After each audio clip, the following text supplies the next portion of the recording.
Successful companies know that in order to grow This is the faster, you Truth must Frequency Radio Network. TFR. Truth Frequency Radio.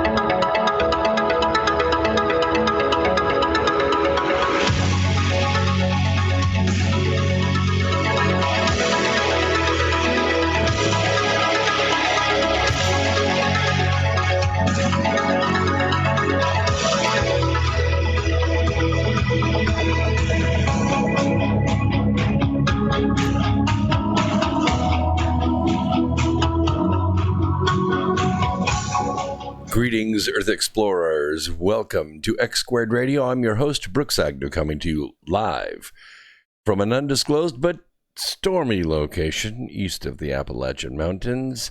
We are coming to you through the America Free Radio studios on the Truth Frequency Radio Network and also on YouTube Live tonight. So if you're catching us either way, welcome to the program. This is where the past meets the future. We might go a little past your imagination, but have no fear. You will be safely traveling with us. We will try to make everything as positive as we can tonight. Lots of news, and also don't forget my special Easter message in the final hour. This is going to be something you've never heard before. So, let me give you my Religion of Peace report first. In the last 7 days, the Religion of Peace conducted 32 attacks. In these 32 attacks, they killed 144 innocent people. They injured 73 innocent people, conducted one suicide blast, and spread their mayhem across 12 countries. All of this from the Religion of Peace.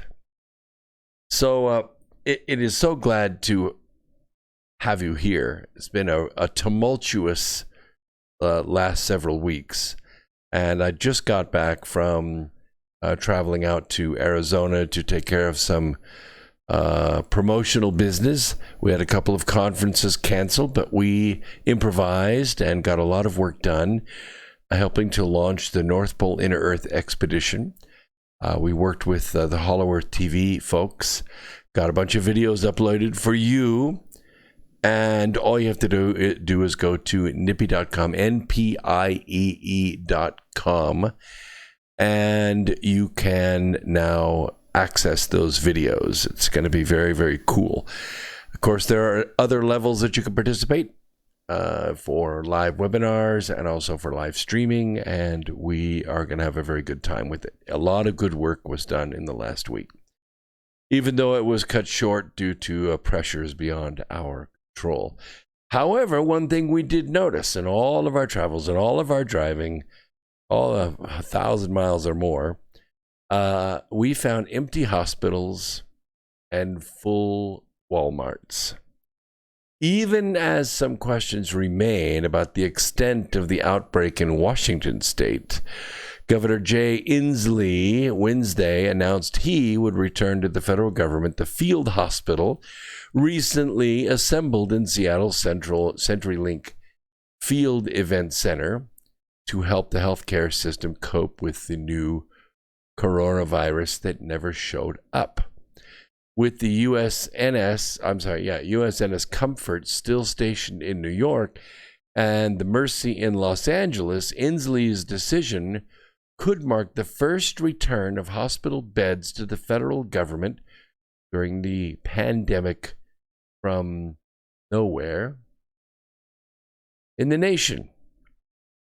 Inslee in recent days has cited more favorable projections for what's to come next in the outbreak, which many are calling the COVID-19.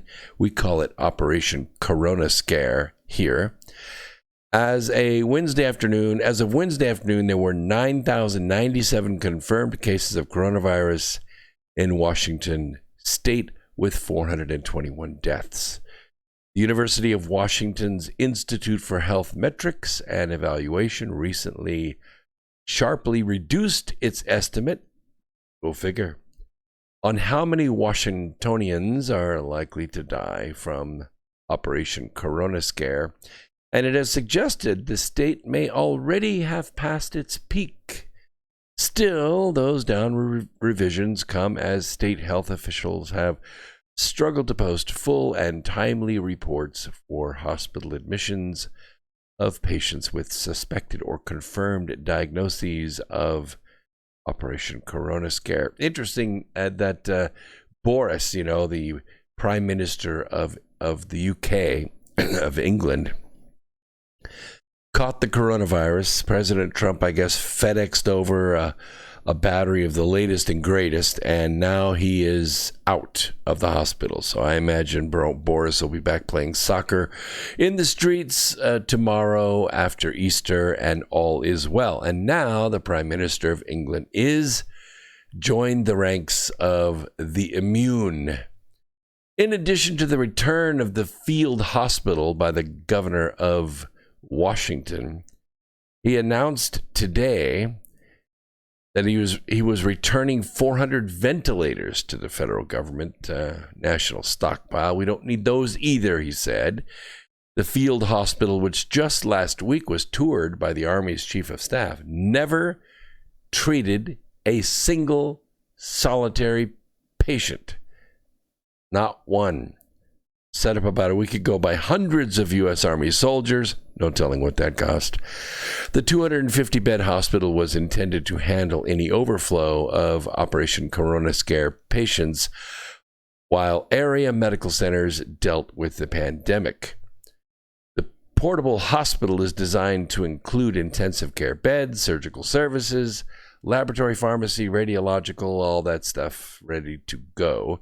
Washington now has no requests for military medical personnel to assist in the response, according to State Military Department spokeswoman Karina Chagrin. She said it's possible for the 62nd Medical Brigade. They will stay in the state to support JBLM's response, or if necessary, they could go to support another field hospital elsewhere. Close quote. The governor said the hospital was requested before our physical distancing strategies were fully implemented, and we had considerable concerns that our hospital would be overloaded with Operation Corona Scare cases. Everyone was, Governor. Everyone was. And it turned out to be a big fizzle. He added, and I quote, "But we haven't beat this virus yet, and until we do, it has the potential to spread rapidly if we don't continue the measures we've put in place." Close quote. Really? In an email, Inslee's spokeswoman, Tara Lee, wrote that other than the field hospital and the 400 ventilators, she wasn't aware of the state returning any other medical supplies to the federal government, I guess. No credit is due any of it, so they're not going to send it back. Seattle Mayor Jenny Durkin, she called, let's see, your announcement was the right decision, she said, because the region's hospitals appear to have enough capacity after all. ICU beds and ventilators. While Seattle fought hard for these resources, it's clear other communities are in desperate need of this high-quality medical facility and personnel. This virus knows no borders, and we must care for the sick and the vulnerable, regardless of any city, county, or state. Interesting, in the news a couple of days ago, the governor of South Dakota, I actually think she would make a very good presidential candidate in 4 years. Really, she's quite good. She announced that they were not locking down South Dakota. She said South Dakota is not New York. We are a rural community. People naturally know how to take care of themselves. They know how to wash their hands.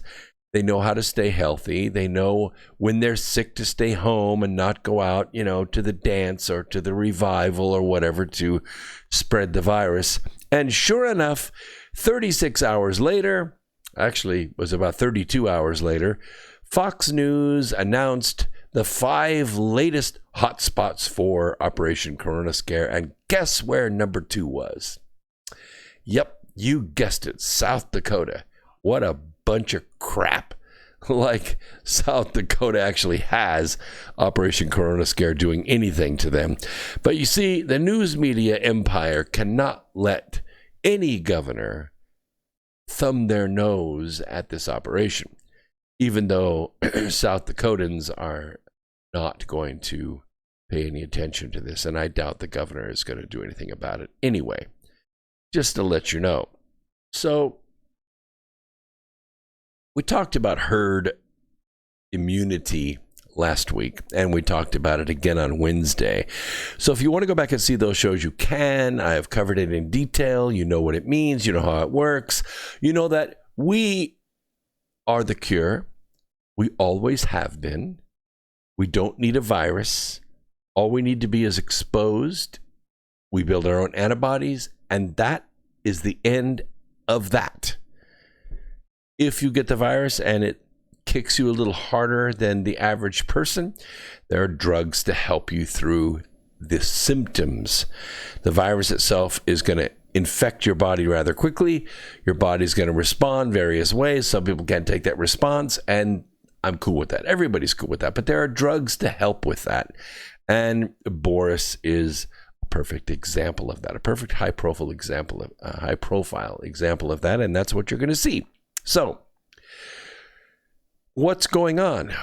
Operation Corona Scare not being as successful as they thought it was going to be.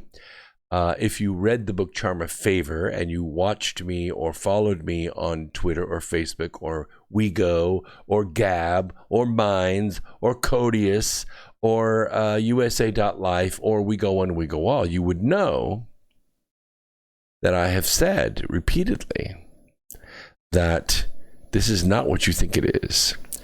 Yes, the virus is real, but the shutdown of the world is also real, and it is a plot. And I have told you since I wrote the book Charm of Favor that the bomb was in play. I told you the bomb is in play. Watch your eyes. Didn't I? Didn't I tell you that? You didn't follow any of that? You see, you follow me on social media, and it's good for your health. Good for your health. Even though I personally really appreciated not having to stand in any of the strip lines at the airports. I was first in line, first through, didn't take me any time at all. I still want my airports back. Don't you? I think you do. I think you do. So what's next? We think, okay, so we stand up after this and we say, hey, that all you got? Well, what's your next shot? Well, you don't have to wait very long because congressional subpoena cannon is being loaded as we speak. The Pentagon says a supposed intelligence report cited by ABC News on emerging COVID-19 pandemic. You notice how you have to put all that together. You can't just say coronavirus. You can't just say COVID-19. You can't just say novel virus. You got to add the word pandemic. It's like a hyphenated freaking word. And the pandemic is in red or big white letters on a red background, and it flashes in the lower third of your screen. That's all part of the plot, people. Chocolate ice cream is more of a pandemic than this is, and probably just about as dangerous. ABC said the news was issued in November by the National Center for Medical Intelligence, an arm of the Defense Intelligence Agency, that's the DIA, which you know is run by the NDI, the National Defense Intelligence Agency. It is supposedly warned of a pandemic of what would later be named COVID-19. Relying on sources who said they saw the report. Remember, the sources just saw the report. They didn't have it. They didn't see it. They didn't have a copy to give. There was no email. They just remember seeing it.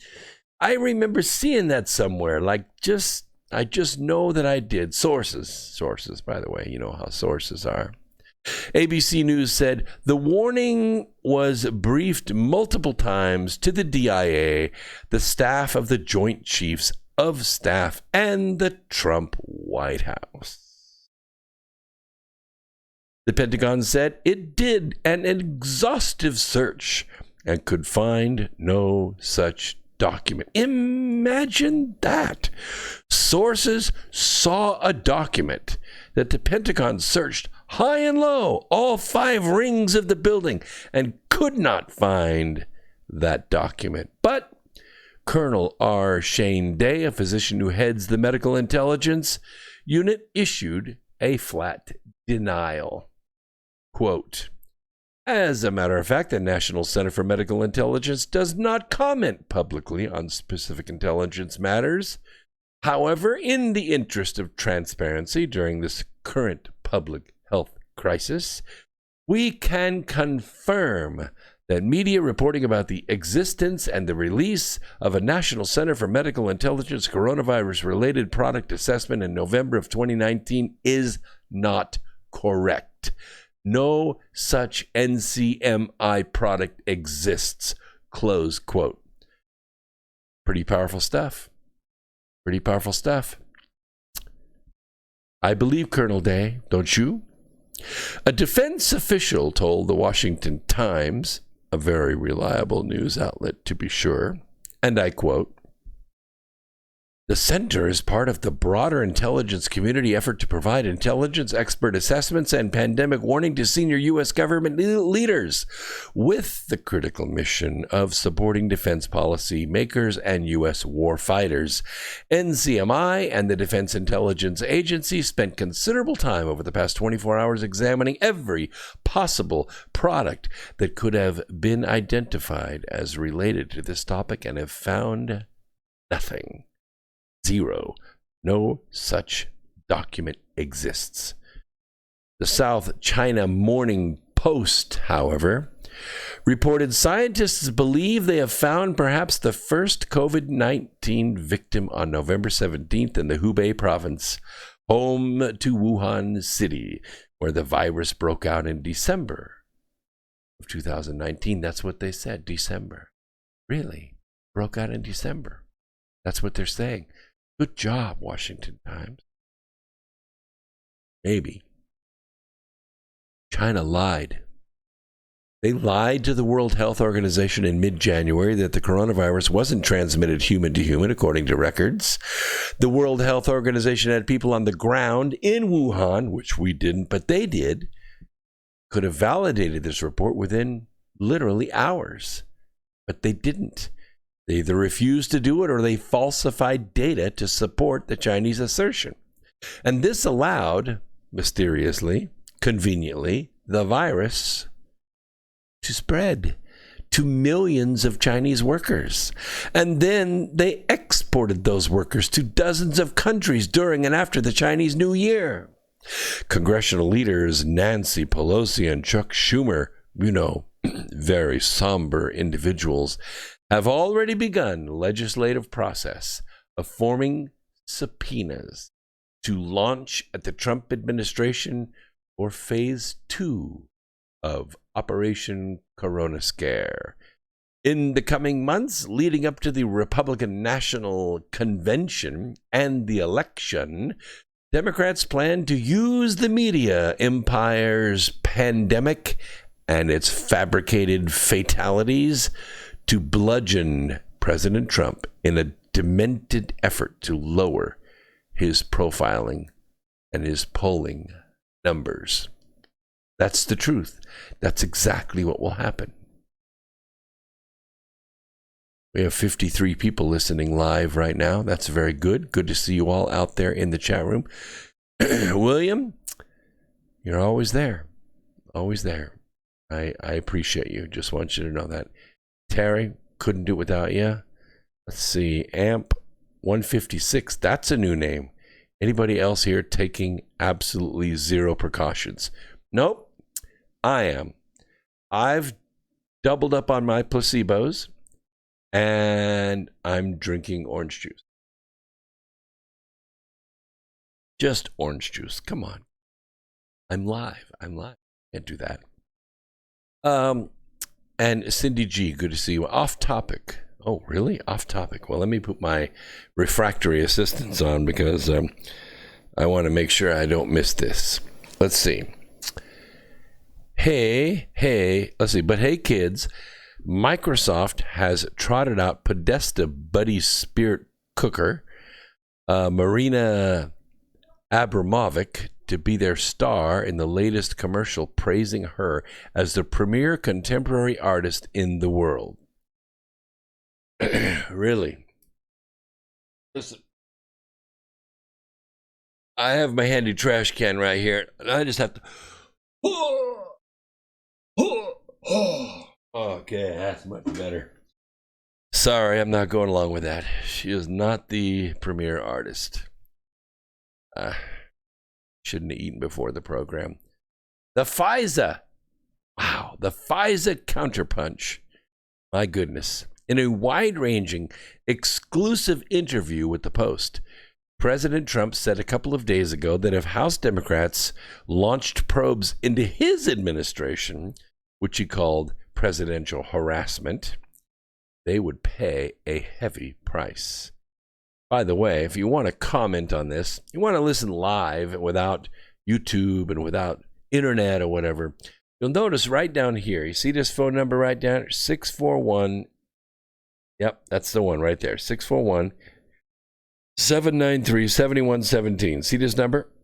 You could call that number, and you can listen to this program in crystal clarity while you're walking around, not obeying the shut-in or lock-in regulations, and you can go to the store. Of course, you can't go to the liquor store. They only allow 5 people in at a time, and they have a greeter at the liquor store. I promise. It's the craziest thing. Or if you would like to call in, like ask a question, look up here. You see this number up here? 213-233-3998. It's right up here. Now, you can't do this as an archive because you're not going to get me. You're going to get the current host. But while we're live from 8 to 11 Eastern Time every Sunday night, you could call that number right there and you can be a part of the program. Very easy to do. Very, very easy to do. All you have to do is call those numbers. We have about 4 minutes in this segment, and I want to follow up with this story. President Trump said if they go down the presidential harassment track, if they want to go and harass the president and the administration, I think that would be the best thing that could happen to me. I'm a counterpuncher, and I will hit them so hard they'd never been hit like that, he said in a 36-minute Oval Office sit-down. The commander of chiefs said he could declassify FISA warrant applications and other documents from Robert Mueller's probe, and predicted the disclosure would expose the FBI, the Justice Department, and the Clinton campaign as being in cahoots to set him up. I quote, "I think that would help my campaign. If they want to play tough, I will do it. We will see how devastating those pages are." Yeah. Very devastating.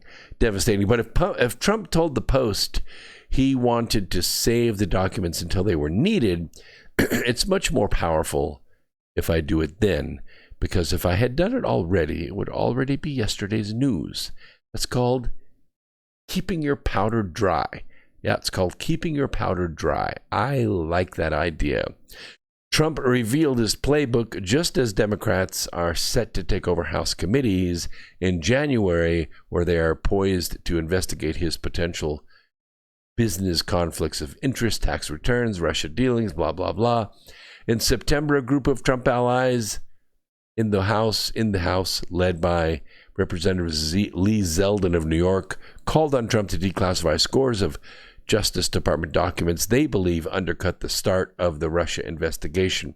And you were all here for that, weren't you? I mean, you didn't miss that. You can still hear the word Russia echoing in the men's room of the Congressional Auditorium. You ever been there?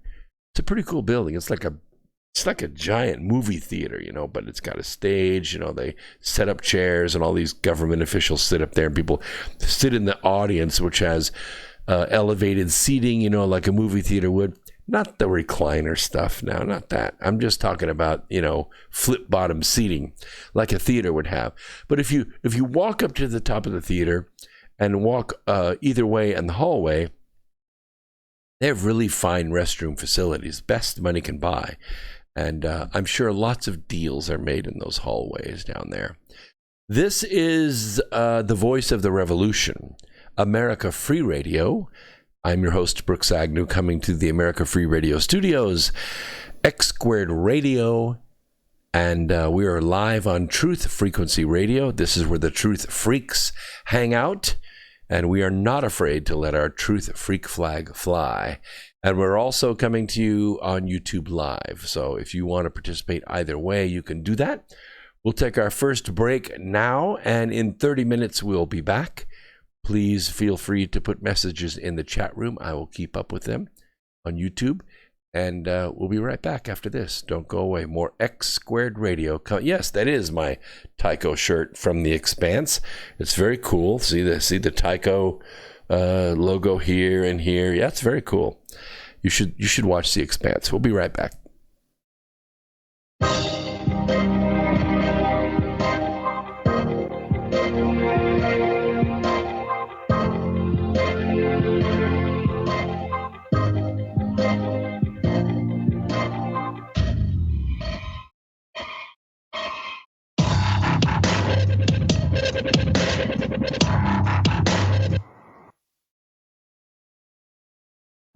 Hey everyone, it's Chris Gio, founder of Truth Frequency Radio and host of Beyond the Veil.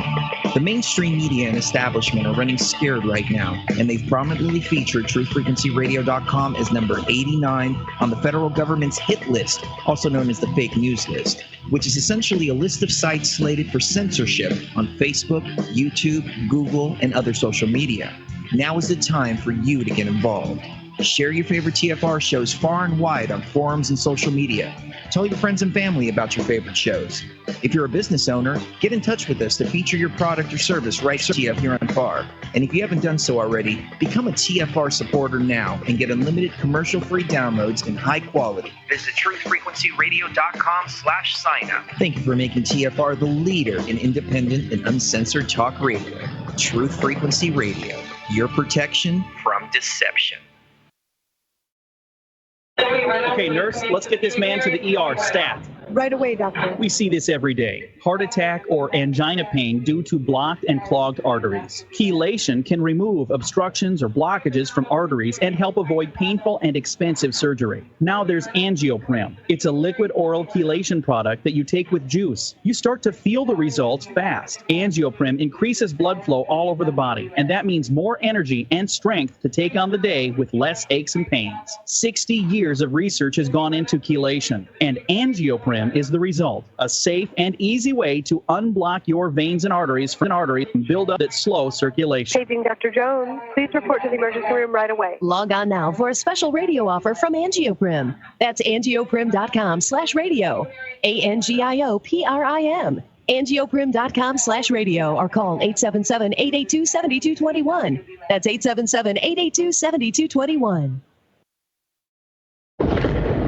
Jacob Frank Leibovich is the mastermind behind a global network of satanic cults. He taught that the Creator God was evil. Jacob Frank proclaimed himself as the true Messiah. he vowed never to tell the truth.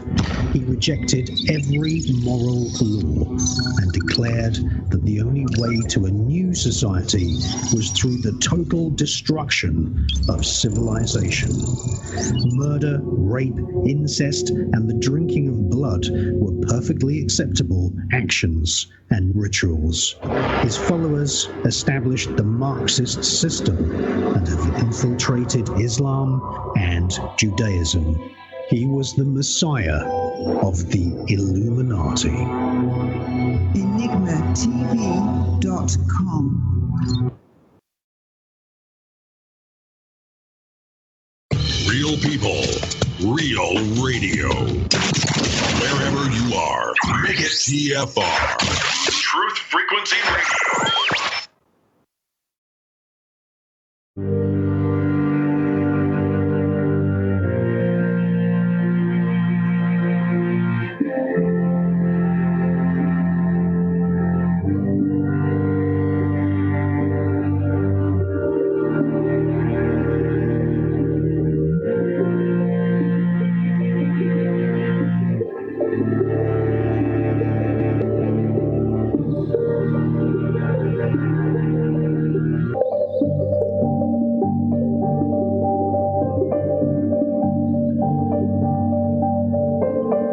Hey, glad to have you all back after the break. Just posted up here in my YouTube Live some graphics for Asteroid Mining, the Future of Energy, which is the book I just published about, 2 weeks ago. It is all in color. That's rather unique for books out on Amazon, and definitely unique for me. I don't usually publish books in color because it drives the cost up. This book's about $30 in paperback, but it's much less in Kindle, and the graphics are amazing. I've just posted some of them there. You can see in the rotating slideshow right there. If you can't afford it, it makes an awesome gift for other people, or you can share it in your social media, the Amazon link. It's available right there at brooksagnew.com, brooksagnew.com. All you got to do is go there, click on the store, and you are immediately routed to the right page. So I am working on the audio right now. It won't take me long to get it finished, but I'm still working full-time and trying to do some other things, and it's difficult to get out right now, but I'll get it out soon. All right, let's go back to what we were talking about, because I want to talk about this ancient mega virus that's out there. Evoking visions of mad scientists, French researchers are set to revive a megavirus dormant for 30,000 years that they discovered in the permafrost of the Russian Arctic. The researchers from the French National Center for Scientific Research say they will take precautions to revive the specimen under safe conditions. Really? Don't you believe that very much? I don't know if I'm believing this. They published a paper detailing their research in the journal The Proceedings of National Academy of Sciences. The group of researchers is headed by Jean-Michel Claverie, who runs a laboratory at the French Center. American scientists revived the Spanish flu virus, you remember, in 2004. And they were trying to understand its extreme virulence. You remember this. The virus killed, by the way, tens of millions of people from 1917 to 1919. Oh, it was a beggar, let me tell you. I could tell you stories about this flu. People that showed symptoms died 12 hours later, hemorrhaging out of their ears and their eyes because of the pressure that built up inside their mucous membranes. Oh, it was terrible. The researchers went to Alaska and took samples of lung tissue from a woman who had been buried in permafrost. Using those samples and autopsy tissues, these U.S. scientists pieced together the code for the 8 genes.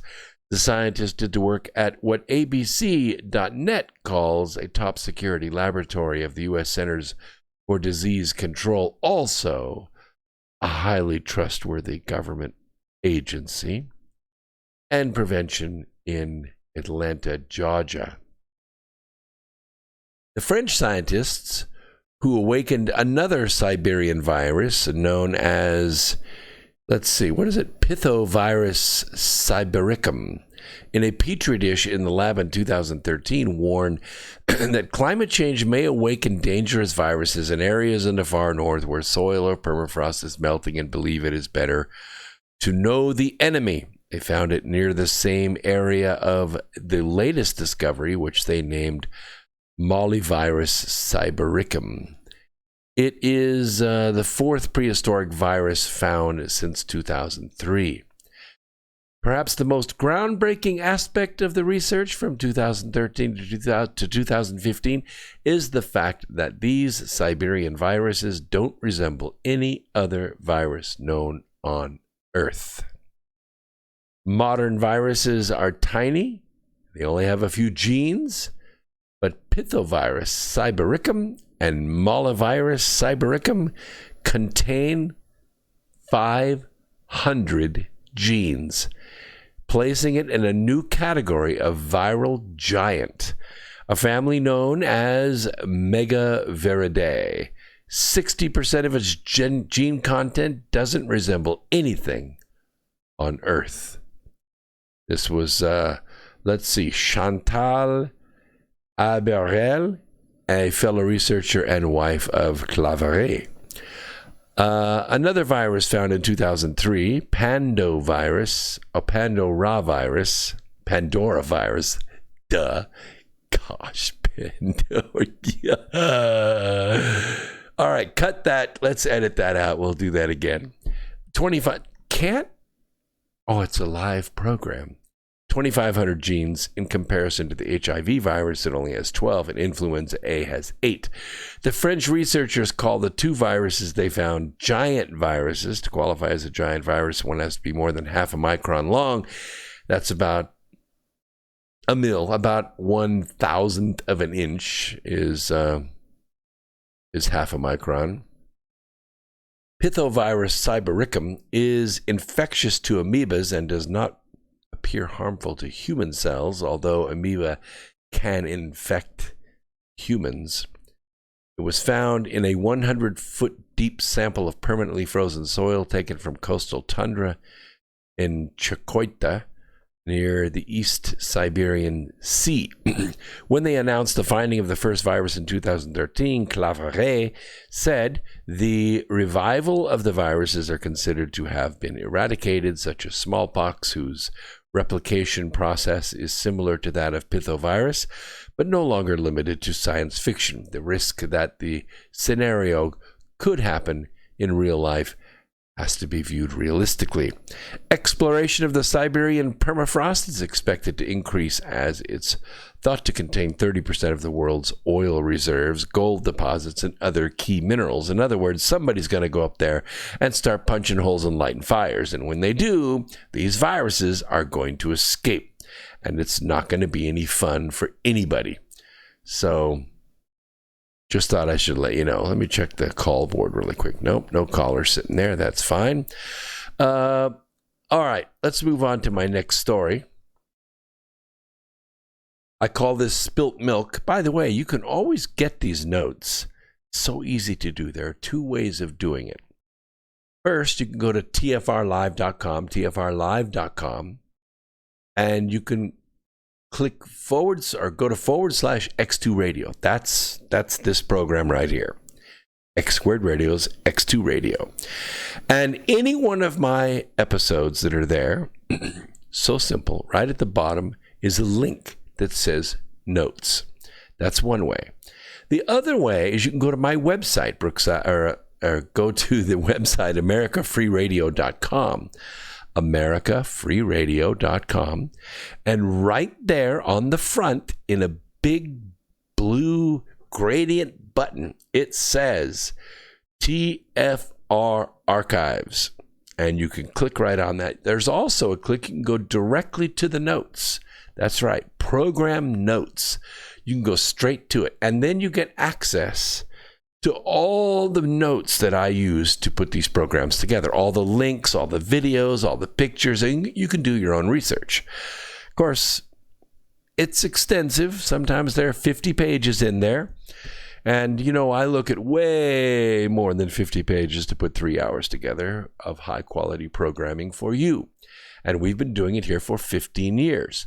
So we've been at Truth Frequency now almost 300 programs. That's a long time, almost 6 years. And there's a lot of stuff there for you to peruse. Interviews with famous people and smart people and some not so smart people, and lots of good content. So this section I call Spilt Milk. Yeah, you remember what your grandmother used to say? Don't cry over spilt milk, right? No use crying over spilt milk. Yeah, well, this is a little bit bigger than that. Farmers from across the country are being asked to dump their milk this week as the restaurant and food service demand crumbled rapidly due to Operation Corona Scare.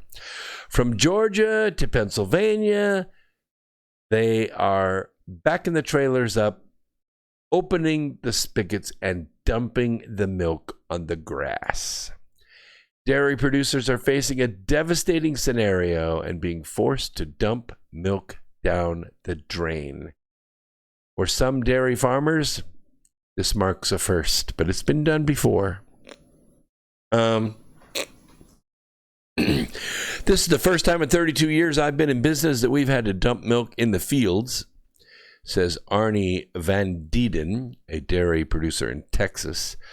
The Texas producer isn't alone. Paul Hartman in Reading, Pennsylvania, has also been in the business more than 30 years and has faced a similar scenario earlier this week. I quote, "Our dairy processor told us on Monday they have a letter that the driver dropped off that said they were supposed to dump our milk for the next 2 days. They weren't going to pick it up. Right away when we heard it, we were shocked. All we hear is the milk is in demand. The stores are having trouble getting it. And then, all of a sudden, they're asking us to dump our milk. So that was kind of confusing." Close quote. Farmer Hartman's processor told him the reason is a backup in demand. As Operation Corona Scare hit and industries like restaurants and food services saw an abrupt halt, the crisis started to unfold. Milk is used for a lot of things. Yes, it's used for ice cream. It's used for all kinds of gravies and sauces and bread and all kinds of stuff it's used for. We don't have an outlet for this milk, explains farmer Scott Brown. Even if we have plants able to process that milk, there's little reason to do it at this point due to lack of demand. From high-end restaurants to fast food chains, fewer people are eating out and instead staying at home due to stay-at-home orders that are coming from the federal government and being interpreted by the states to say, sorry, if you're caught out, you'll be shot on sight. No, that's not what they're saying. I didn't mean to say that. They're basically saying it's $1,000 fine if you're caught in the park playing kickball with your 6-year-old daughter. In turn, those consumers are eating fewer pounds of key items like butter and cheese and ice cream and milkshakes and coffee and pie and everything else that milk would go into. Therefore, a portion of the nation's milk supply is without a home. The decline in the food service business has not been offset by the increase in the retail side of the business. People just don't drink that much milk at home, except for me. I do, because milk builds strong bodies. It's pretty staggering to see this. He says, let's see, who is this? Oh, Mr. Dykes. He says, we need to make sure that America's food banks are replenished. When we look at what they're suggesting, food banks are buying 10 times as much food as they were on a 6-month basis, from $50,000 to $500,000. They're estimating they need $1.4 billion of food. So we need to work with the U.S. Department of Agriculture to make sure that food in the food banks is there. In other words, government cheese, government milk, government eggs. You know what I'm talking about. How many people out there, show of hands, had small kids in the 80s and 90s and got that government cheese? Show of hands. It's good cheese, wasn't it? I mean, the blocks were like this long, like more cheese than you would normally go buy in the store in 2 months.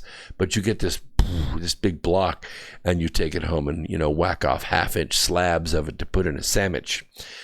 Pretty good cheese. Eggs, milk, it was all good. I mean, when you got small kids at home and you're a poor, impoverished student, sometimes you end up doing that. Now, while Dykes is in favor of government buying of both domestic and international food aid programs, he doesn't want to see the government implement a program that's already or artificially boosts prices in the short term, acting as a wet blanket on the market later on. Individuals don't really change the amount of milk they consume. Well, unless the price goes down. I mean, if I go to the store and they're doing a loss leader and they're selling gallons of milk for like $1.98, I'll buy 2 instead of 1. Yeah, I'll drink it. You bet I will. I mean, Ovaltine and milk is good for you, right? But when outlets for milk are forced by government through fines and arrests to close, people don't have access to milk or milk products, such as cheese and gravies and sauces and pies and bread and all that kind of stuff. Government band-aids only make the problem worse. Adding bureaucratic influences to the free market is fascism in its purest form. Those kinds of programs may sound good on the surface, and we like it when government is buying and distributing milk or cheese to various needy consumers, but we don't like it when the government holds on to it for a long time. And then when they start selling that stuff, it depresses the market for years. It's sort of like when the government orders 1 million chrome hammers.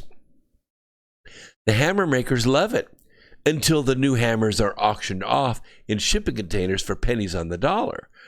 Those hammers flood the market on eBay, Big Lots, and other liquidation outlets, which suppresses new hammer manufacturers again. So this is a big problem. So what usually happens is that the government buries the containers of hammers. I recall a heavy equipment operator that I interviewed years ago.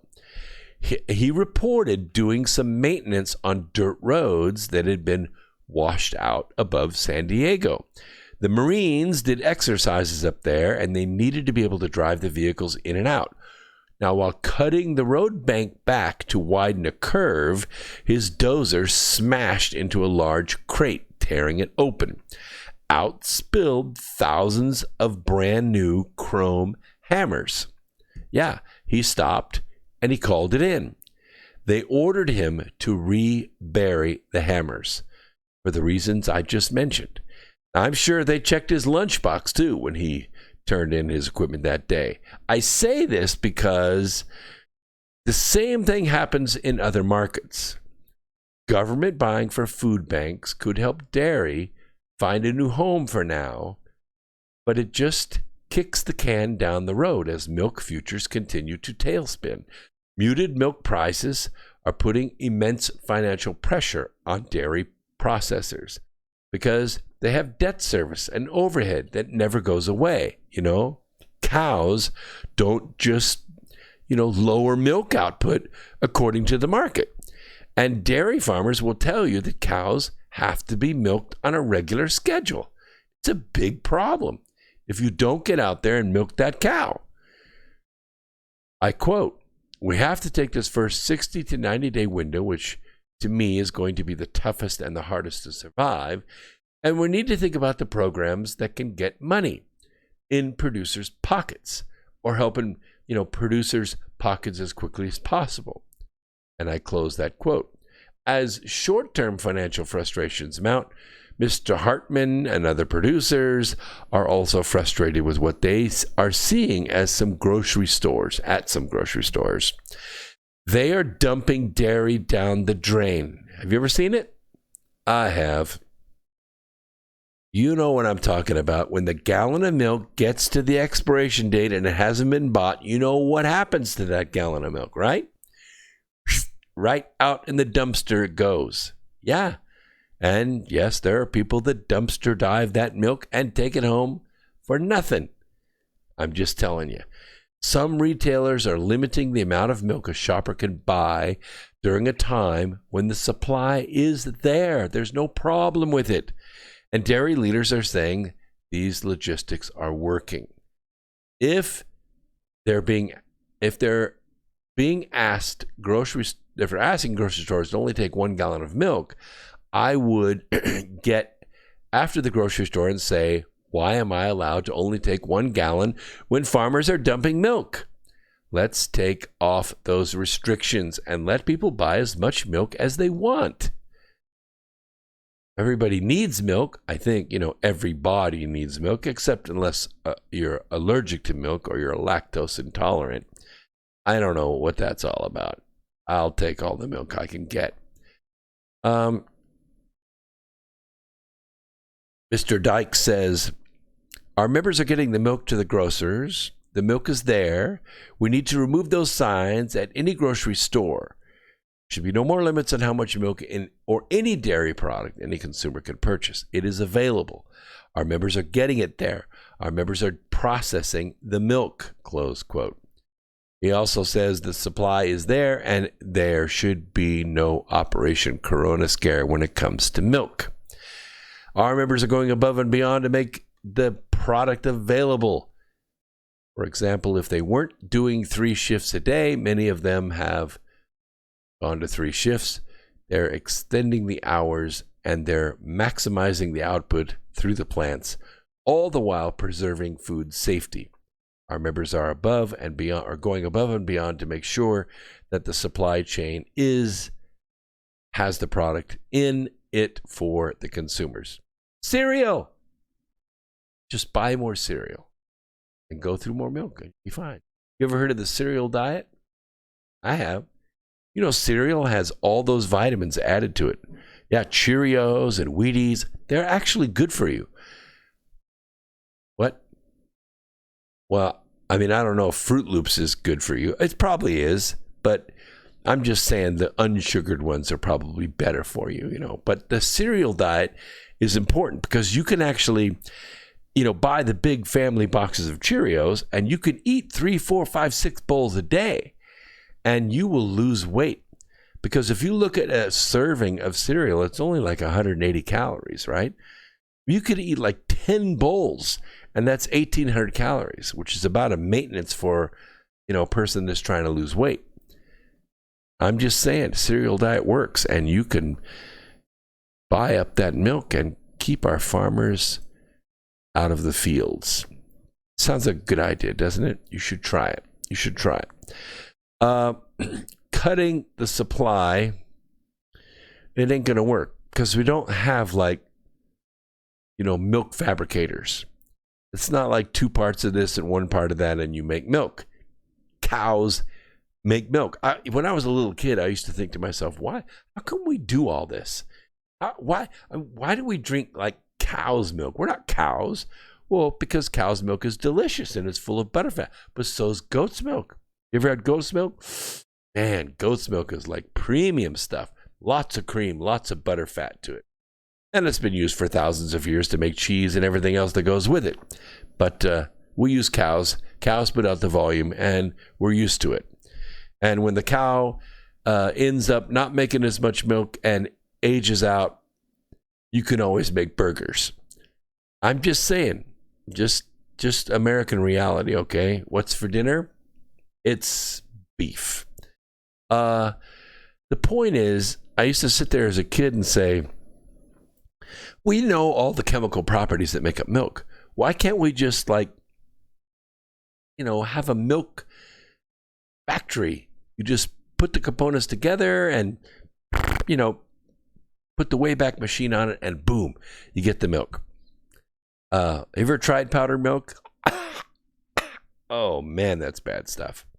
It's bad. Anybody that tells you powdered milk, it tastes the same as the milk you get in the store, they're lying. because it's not the same. No. My mother tried to pull that on me. It doesn't work. No. Fresh milk right out of that fresh polyethylene jug, right out of the fridge. Forget the glass. Just right. It's got to be drinkable temperature, though, or you will freeze your esophagus. These are true things about milk. Used to be a cardboard carton. Hey, we do have a caller. Let's see. Unknown from California. We've got about 2 minutes left in this segment. Caller in California, what's on your mind? Hey, Bruce. It's me again.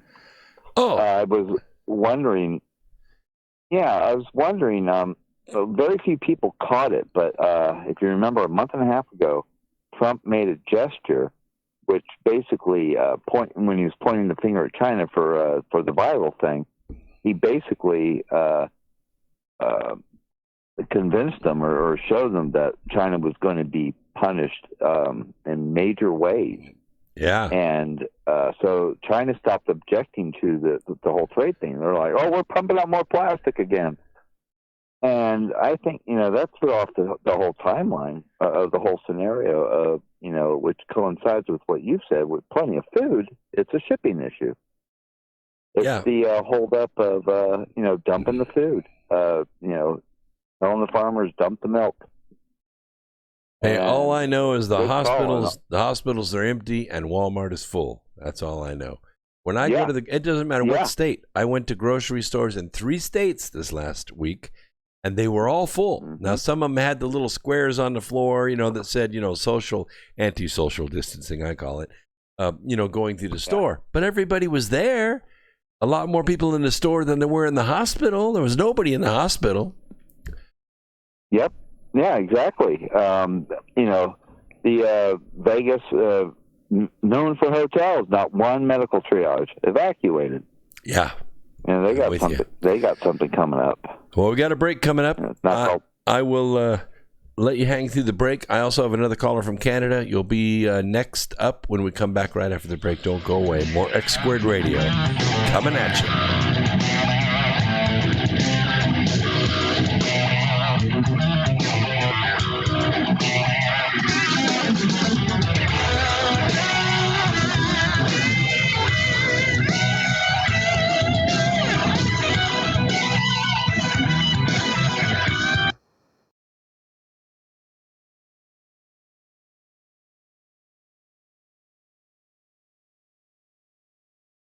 Truth Frequency Radio is your #1 source for news and information without the hate, hype, and fear.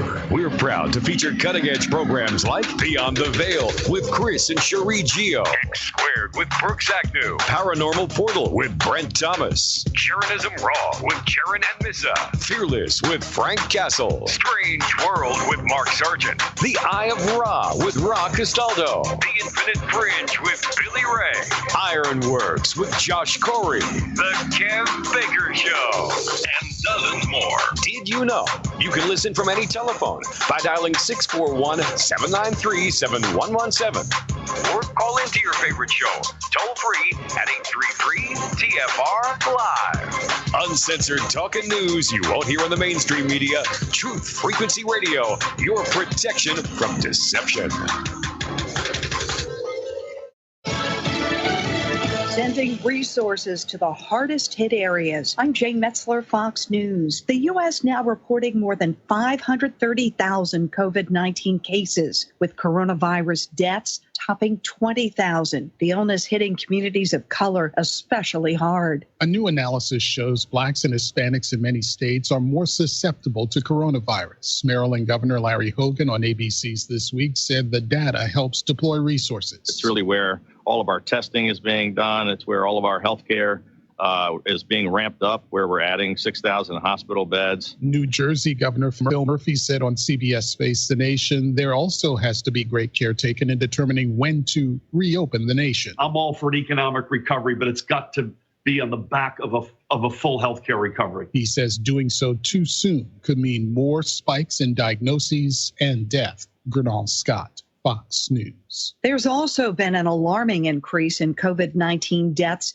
in this country's nursing homes and long-term care facilities. More than 3,300 the past 2 weeks alone. The AP and other media outlets have been keeping count because the federal government has not released one of its own. Experts say the actual number of fatalities is likely higher because some of the people who passed away were not tested for coronavirus. Virginia-based Smithfield Foods closing its pork processing plant in Sioux Falls, South Dakota indefinitely. This after 293 people who work there tested positive for COVID-19. The closure could have repercussions for this country's meat supply chain. A stormy Easter Sunday in much of the South, wind damage and power outages in Monroe, Louisiana, the massive system moving north and east. America's listening to Fox News.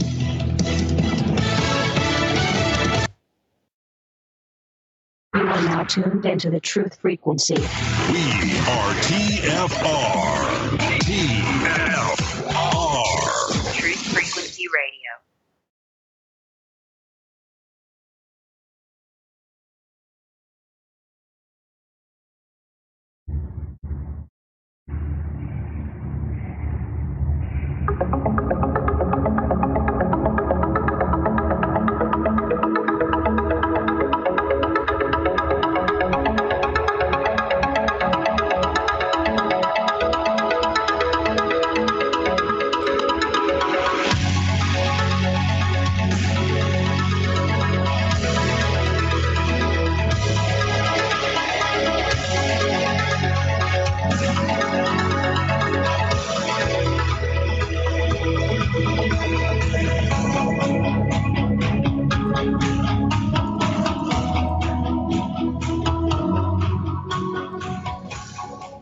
All right, welcome back to Second Hour X Squared Radio, coming to you through the America Free Radio studios on the Truth Frequency Radio Network, and also on YouTube Live. I got a fire sale warning. Brexit Party leader Nigel Farage has warned that Chinese interests are lining up to take advantage of the coronavirus crisis by buying vast swaths of our strategic and manufacturing industries.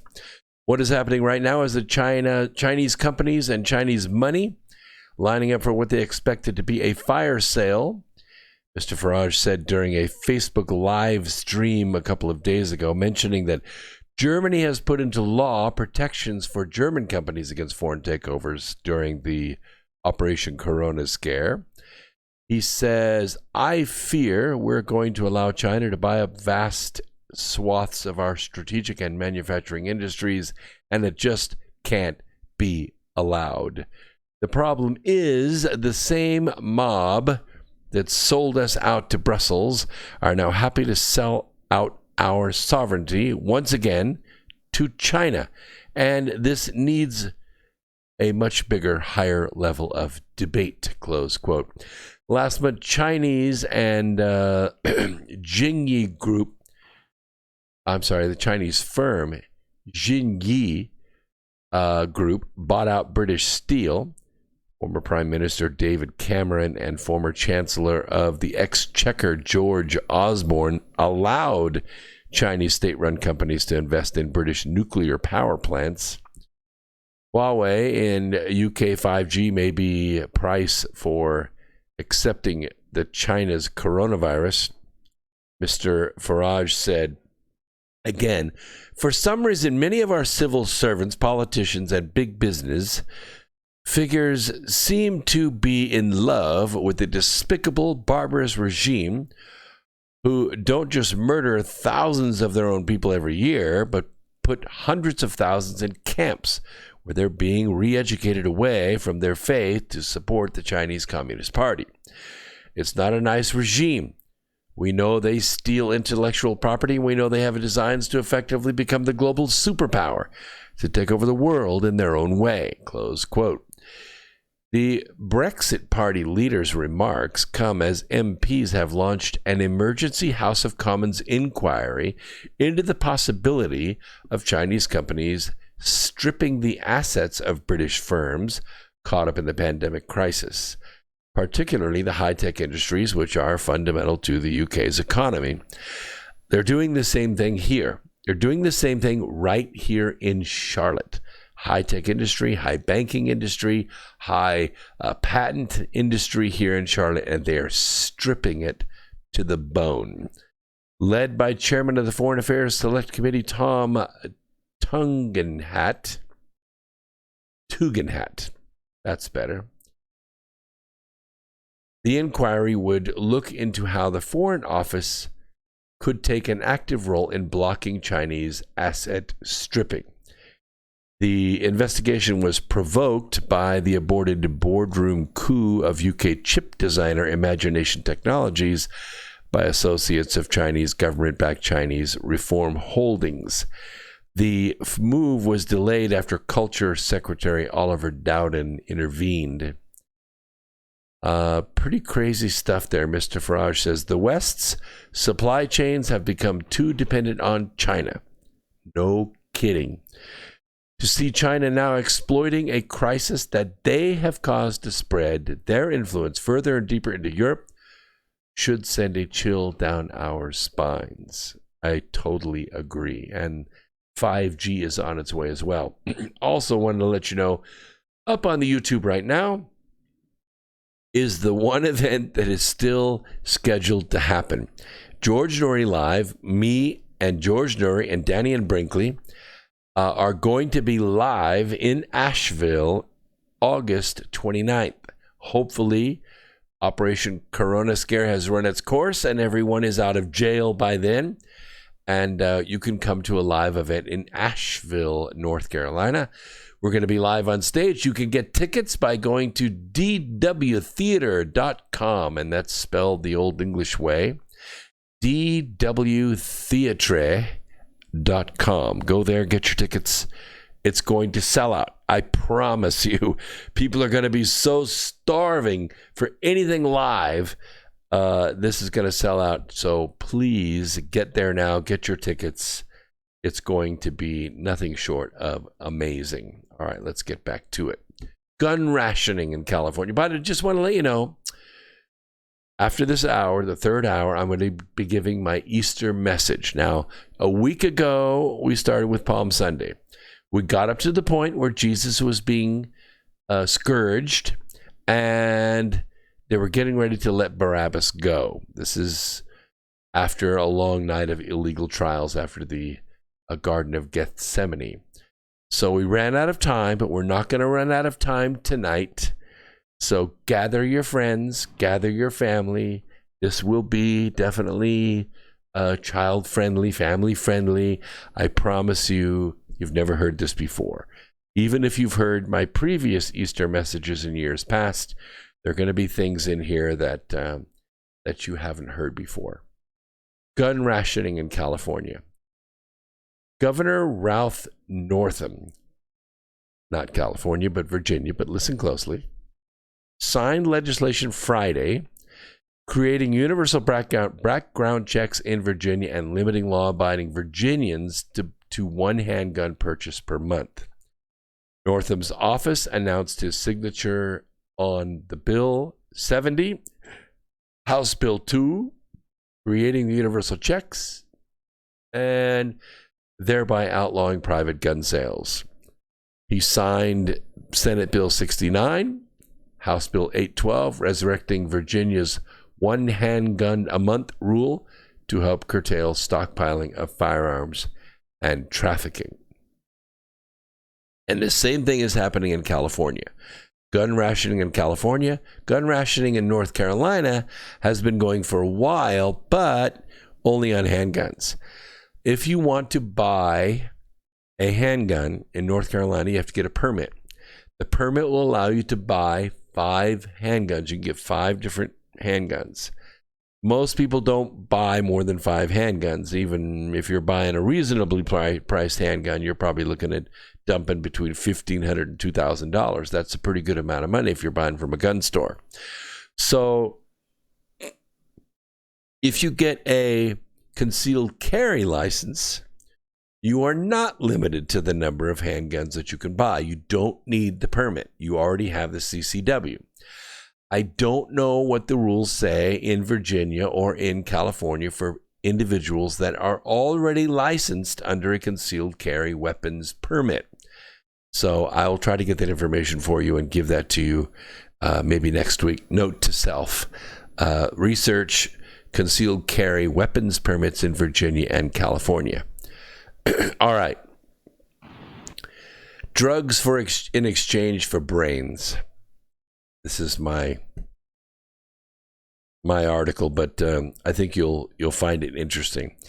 India's president is linking the delivery of HCQ, that's hydrochloroquine medicine, to that demand that President Donald Trump help India outsource workers and let them stay past the expiration of their work visas.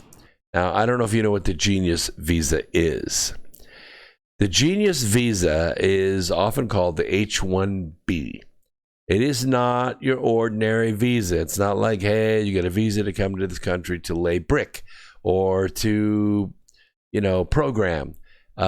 H-1B, you have to understand, India has more straight A students in college than we have students. Period. I mean, what we're talking about here are individuals that don't just come in and lift an assembly line or a department up with their intellect. These individuals come and start industries. Their intellect is high enough that when they come here, it creates jobs. Not just for the person that's come here under the H-1B, but for hundreds and hundreds of people under them. It's a big deal. If the H-1B visa goes away, America will fail because we don't have the brains to pick up the slack.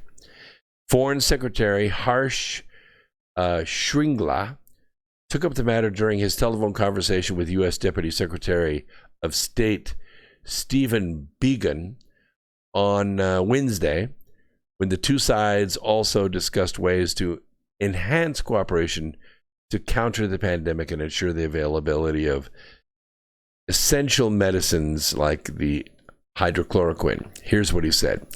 We have been in touch with the U.S. government requesting them to extend the validity of visas and Indian nationals, H-1B and other types of visas, who are stranded in the U.S. due to the pandemic, said one of the people cited above. Speaking on condition of anonymity, we are closely monitoring related developments, the person added. Actually, I think that's pretty reasonable. You can't just box people up that are caught here in the pandemic and ship them out of the country. Why not extend their H-1Bs?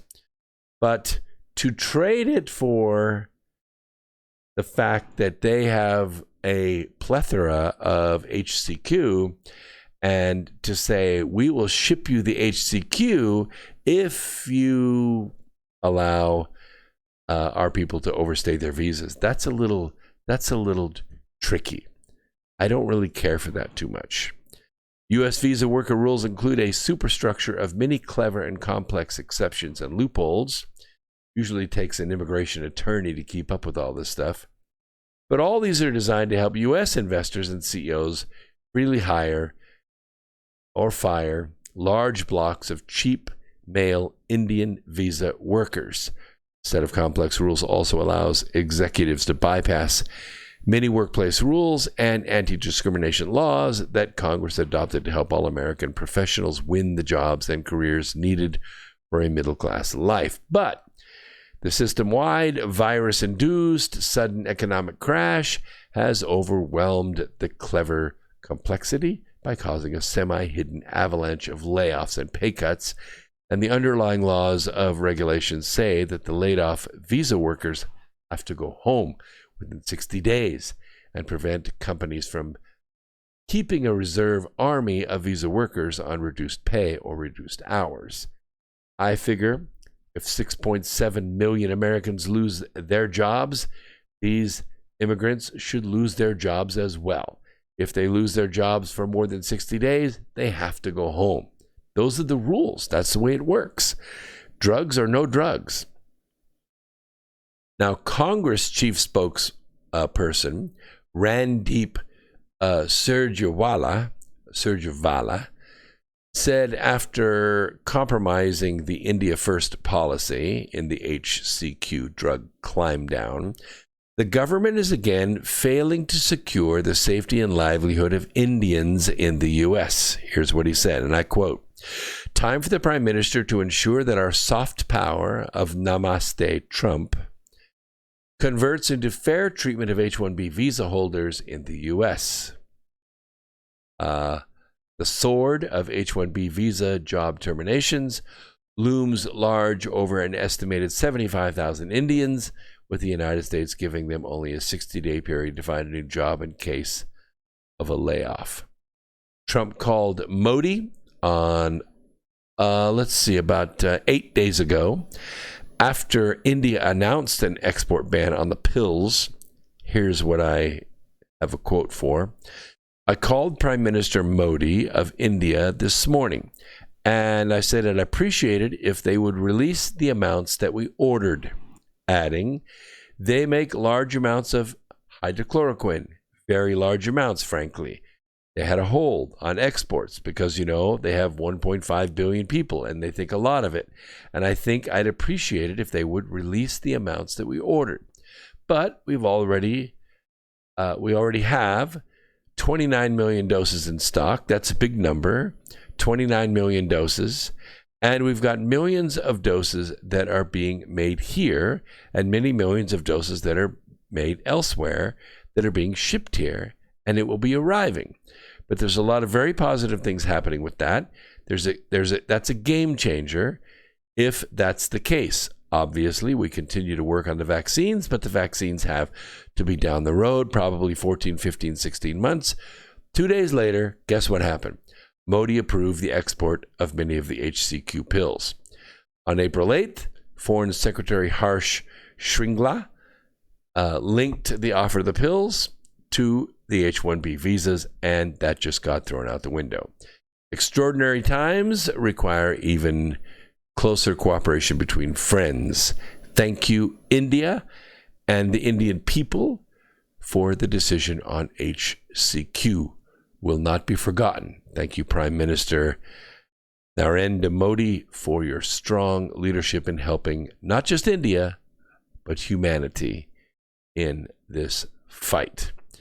Officials have not said if Trump will help the Indian visa workers before America's college graduates vote in November, or if he will take minor steps to provide a face-saving excuse for Modi. We're only talking about 75,000 workers there, so it's not like a crazy amount of people. I think it can be fixed. I disagree with the author in that the H-1B program is neither high-skilled nor immigration. These are temporary foreign workers imported from abroad for the explicit purpose of substituting for American workers at lower pay. Not necessarily true. I mean, when you're talking Disney or you're talking Sony, yes, maybe. But for some of these companies like Boeing or for programming companies, it's not that way. The H-1B people do bring in a high skill level, and they have very, very high academics. Just to let you know. Mars. Yes, the mission to Mars. There's quite a few of them coming up. And on one of them, they have a helicopter drone that they're going to launch. The newest Mars rover Pioneering passenger has come aboard. Technicians attached the first of its kind Mars helicopter to the belly of NASA's Perseverance rover on Monday of last week at the agency's Kennedy Space Center in Florida, where the robot is being prepped for its upcoming launch.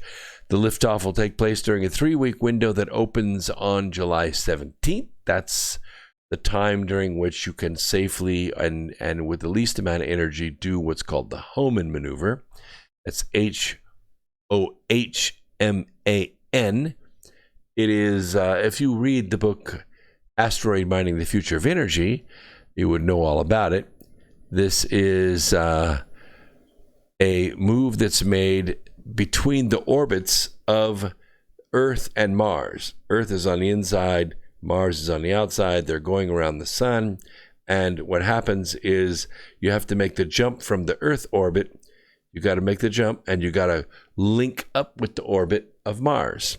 And the window opens on July 17th. So they have about a 3-week window, and then Mars begins to drift away as Earth overtakes it in its tighter, shorter orbit. It takes about 700 and something days for Mars to go around the sun, and about 365 and a quarter days for the Earth to go around the sun. So it's launch to launch, unless we come up with fusion rockets, which is what the Expanse was all about. This is Tycho. This is one of the companies, the Belters. The Belters are the people that lived in the asteroid belt primarily. They live in a zero gravity environment, and so they call themselves Belters. They're kind of pirates. They're kind of got their own couple of mafias that battle back and forth in the series called The Expanse, which is a 4-season series on Netflix. You should watch it. Started on Sci-Fi, kind of petered out because they didn't really have a high budget. Some of the filming is good, but the original scripts were written by the game inventor, The Expanse. The fans liked it, and so Amazon picked it up and started to put money into it. And so the second, third, and fourth seasons are premium, absolutely premium. So if you really want to see good space fiction that is a possibility, you should go watch The Expanse. Binge. You got time, especially if you're on forced lockdown. You have time to do it. All right. The interesting thing about this drone is the descent stage is the rocket-powered sky crane that will lower Perseverance onto the Martian dirt via cables in February of 2021. Now, gassing up the crane was no trivial task. The craft's 4 tanks hold a total of 884 pounds of hydrazine. Hydrazine is a dry propellant that we use here on Earth to do a lot of stuff. We use it as a campfire. You know, that stuff that you open the little can and you light it and you cook, your little camp stove. That's hydrazine. Same thing, but what happens is they puff it through a catalytic converter, and the hydrazine explodes going through the catalytic converter, so you get a propellant that's very controllable without a lot of heat. Last 100 days before any Mars launch is chock full of significant milestones. David Gruel, who's the Mars 2020 Assembly Test and Launch Engineer, Launch Operations Manager at NASA's JPL in Pasadena, he said in a statement that fueling the descent stage is a big step. While we will continue to test and evaluate the performance as we move forward with launch preparations, it's now ready to fulfill its mission of placing Perseverance on the surface of Mars. This little passenger that they put on is a little helicopter. And so this helicopter is going to fly around. It's not going to have any special equipment on board. It's not going to take any samples. It's not going to drop off anything. But it is going to fly in the Martian atmosphere, and that is going to be very cool to observe. Just some neat stuff. I put a picture of it in here. It's about, 40 inches wingspan. It's pretty interesting. If it goes according to plan, the helicopter will be deployed May of 2021, 2.5 months after Perseverance's touchdown. The little solar-powered chopper will be then conducting a series of short flights during a test campaign that's going to last for about 30 days. The Mars helicopter won't gather any scientific data during these excursions. It doesn't carry any instruments, but a successful test campaign could pave the way for extensive aerial exploration of the red planet in the not-too-distant future. Bigger helicopters that can carry stuff and can make their way around the planet. Also wanted to let you know that the Michigan Rebellion is coming. Now, I don't have the exact current number, but it is going up so fast it's hard to keep up with. Michigan Democrat Governor Gretchen Whitmer, she ordered the closing of public school buildings and also bans homeschooling, which is unconstitutional. It contends this is really, really bad. Not only shutting down public schools, but also shutting down homeschooling. And what has happened is they're admitting that the governor clearly has the authority to close the school buildings, but they don't define homes as schools. So you can't close those down. And so what is happening is there's a recall going right now. Yes, a recall of Governor Whitmer. Her failure during the COVID-19 coronavirus is causing more Michiganders to get sick and tired of everything about our Operation Corona Scare. And there is a recall effort going on. Now, I have the link in the notes, but by the time you get there, they're probably going to have it. They needed 150,000 signatures. And when we went live, they had just under 140,000. And the poll's only been going since yesterday. So trust me, I don't think they're going to have any trouble getting the signatures. The website is, of course, at change.org, but there's a lot more to it. And I'll put it in the description down here below. So you can click on it without having to have access to my notes. And you can go there and vote if you live in Michigan. Because it doesn't do you any good if you live in South Dakota to vote for the recall of the Michigan governor. We have a lot of Michiganders that listen to the program, and I think we can really make a difference tonight. So also, I have been to Tibet and I've been to Nepal several times. And one of the things that you do when you're there is you have a tendency or an opportunity to drive across the Ganges River. It is horrible. I mean, you have to hold your breath. You cannot breathe the air over this river. It is so nasty.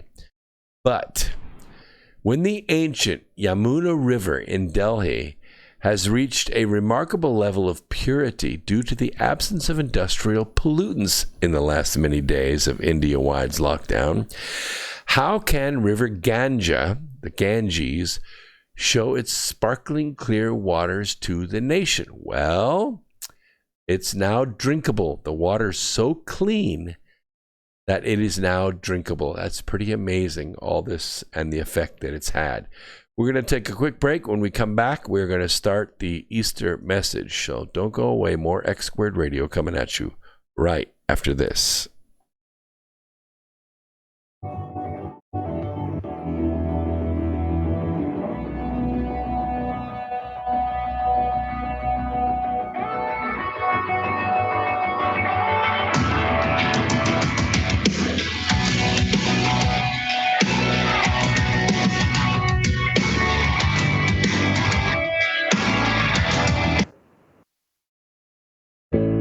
The reviews for Extendivite are amazing. Here are some from Amazon. September 2018. Extendivite works in keeping my blood pressure in the normal range. I've been using Extendivite for many years now. May 2018. Great product. I use regularly and I rarely get sick. March 2018. This product has relieved what appeared to be angina pain in my chest and shortness of breath after climbing stairs. I'm quite happy about it. February 2018. My husband, son, and I have been using this product for a few months now, and we have noticed an improvement in our joints and blood pressure. Tell us your story. Get Extendivite today. To order, call 1-877-928-8822. That's 1-877-928-8822 or visit heartdrop.com. Extend your life with Extendivite.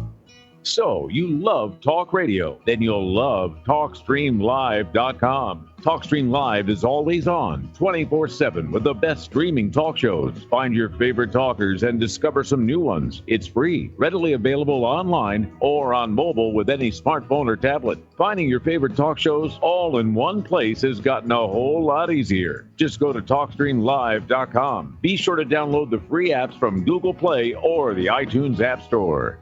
If you have hard water, the lime scale not only leaves white spots, it clogs pipes and breaks down appliances, costing you hundreds of dollars in energy and wear. Eliminate lime scale and other water issues like brown staining and bad odors with HydroCare water products, available from Wave Home Solutions. Wave's affordable water systems don't use salts or chemicals. You'll love the way your water tastes, smells, and looks. Satisfaction guaranteed. For more information, go to bestwater123.com. That's bestwater123.com.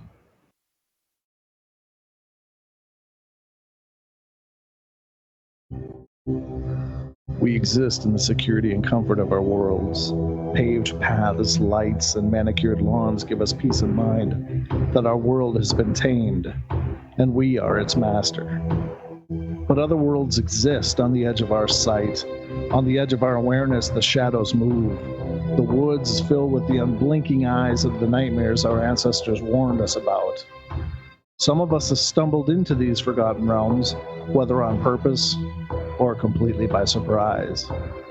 I'm Brent Chama. Join us on the Paranormal Portal Friday and Saturday nights from 10 p.m. to midnight Pacific Standard Time as we journey into the world of the paranormal phenomena.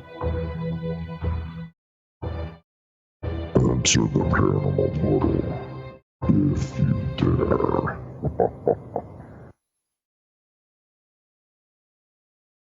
You are now tuned into the truth frequency. Your protection from deception. TFR. Truth Frequency Radio.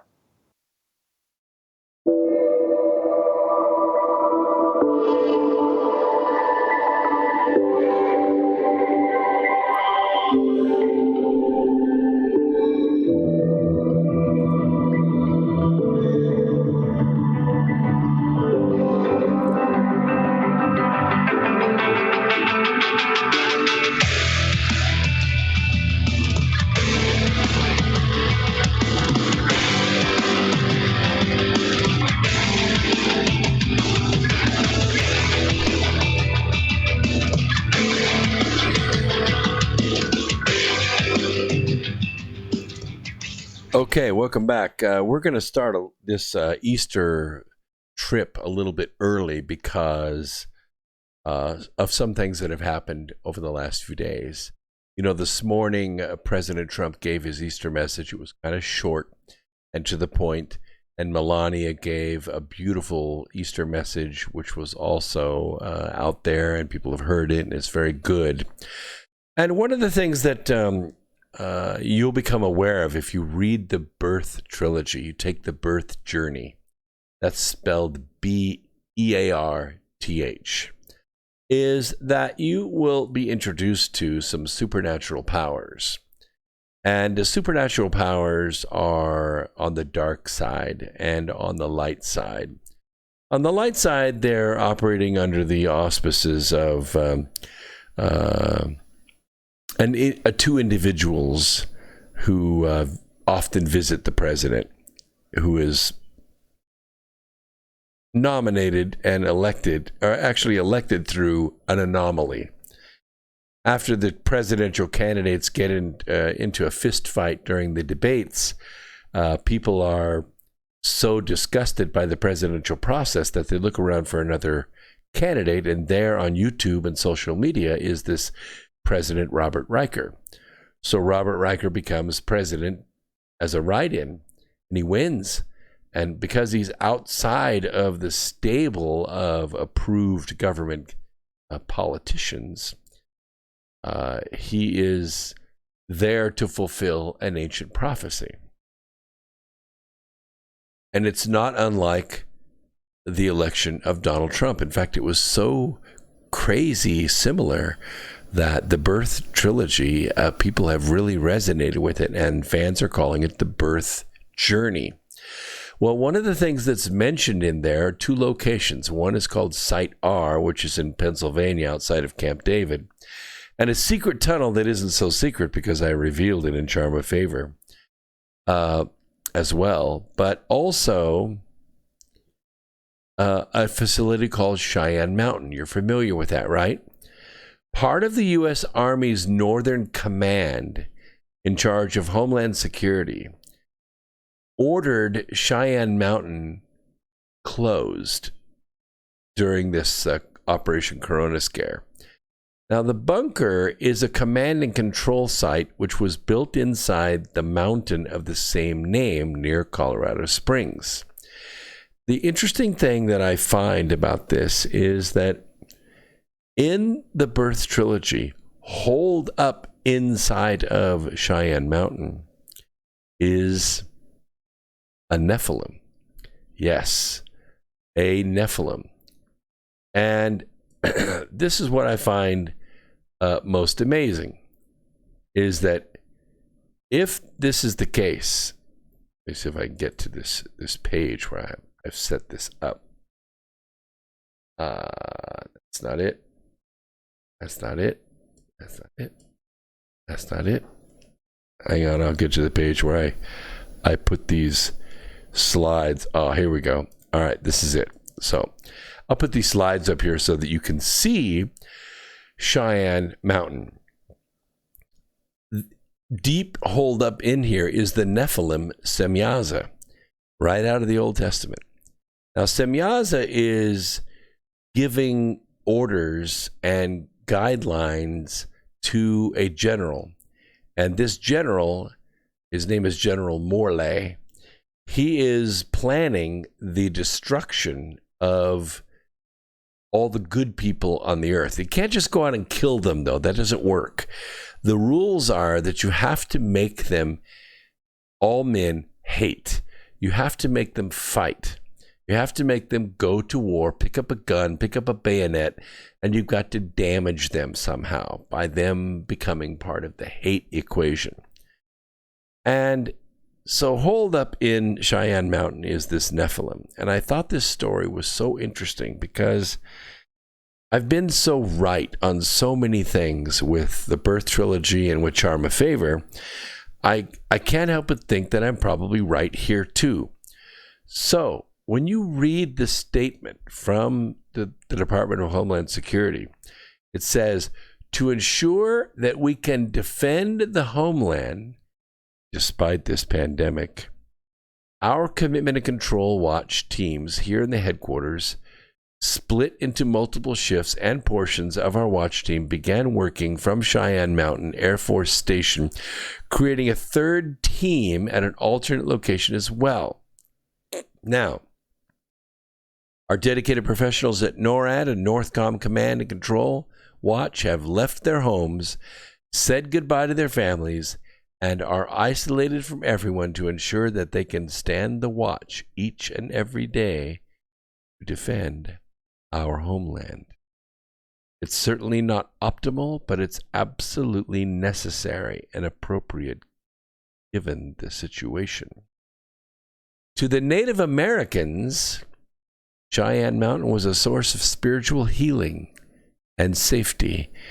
Cheyenne Mountain was formed about 60 million years ago, writes Volunteer History Committee Chairman Jeremy Agnew on the Friends of Cheyenne Mountain State Park website.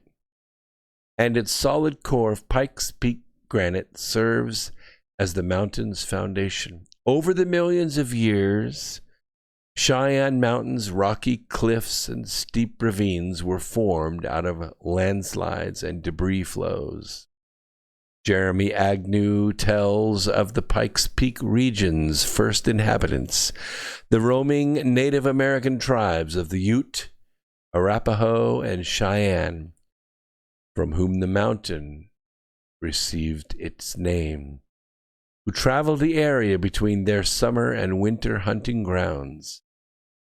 The legends, he says, form the basis for stories about the features visible on Cheyenne Mountain. Agnew recalls the story of the Great Spirit Manitou, who, unhappy with his people, washed them away in a flood. Two of them, Tlaz and Toluca, survived when they fashioned a canoe to survive the torrent. The flood finally started to recede as a huge dragon lizard named Thirst started to drink up all the water. The dragon drank so much that it became bloated and unable to move. Manitou was afraid that the dragon would drink all the water in the world, so he turned it to stone. Looking south from downtown Colorado Springs, the bloated body of the dragon lizard can be imagined against the skyline, Agnew writes. General O'Shaughnessy has not specified where the Command and Control Watch Team is based. Early this week, the Navy saw several cases appear among the crew of its Nimitz-class aircraft carriers based in the Pacific. This is a marathon, not a sprint, General O'Shaughnessy said during the town hall. Despite being isolated in the location, the Pentagon have said that other military members will not be permitted to enter the Cheyenne Mountain bunker for fear of Operation Corona Scare penetrating the complex where it could rapidly spread.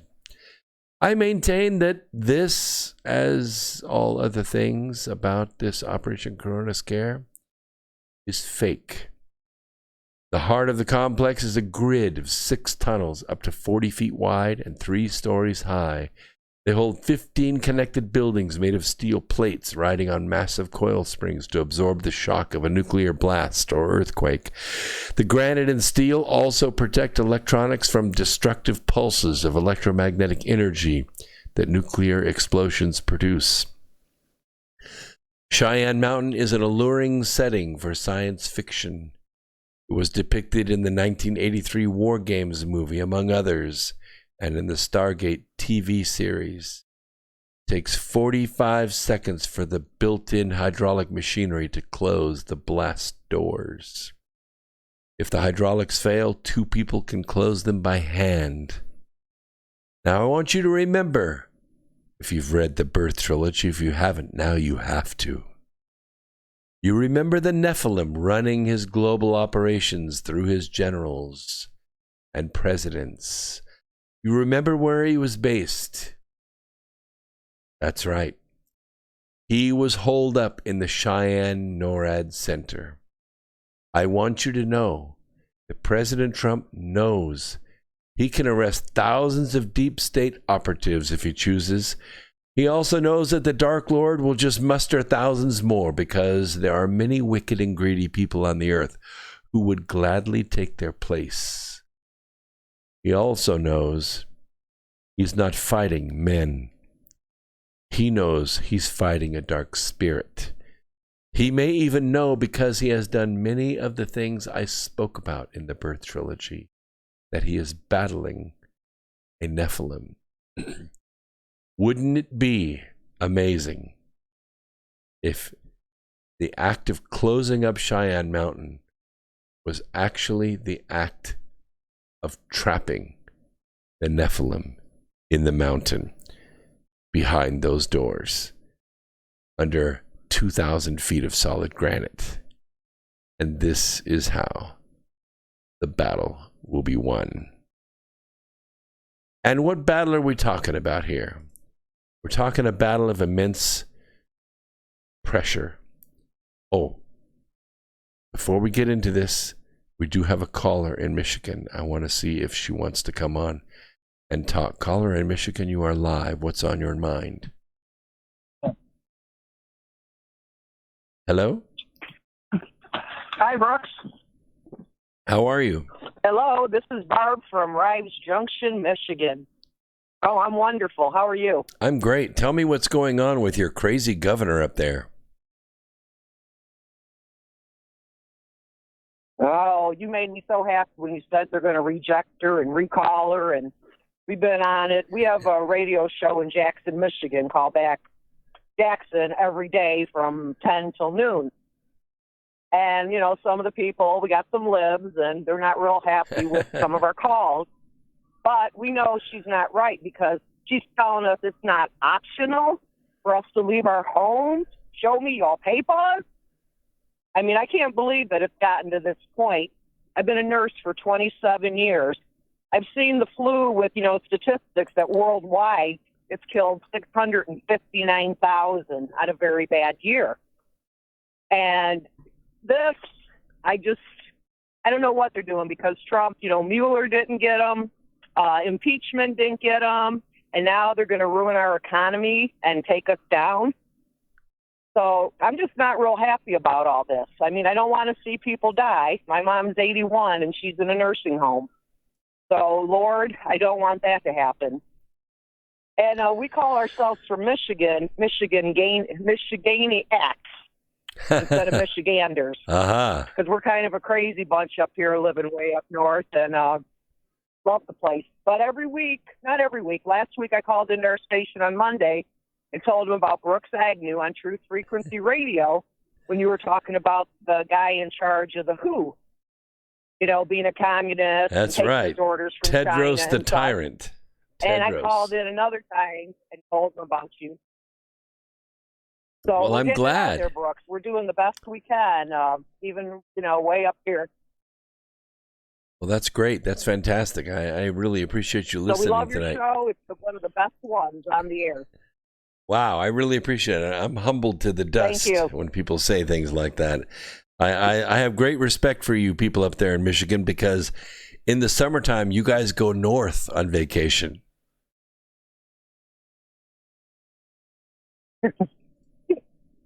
Oh, we do. It's beautiful, though. If you ever get out this way. And I have a friend that lives in Cheyenne, Wyoming. So I may have to make a trip especially just for what you told us about. And it would be something if Trump could blow them up and seal them in there.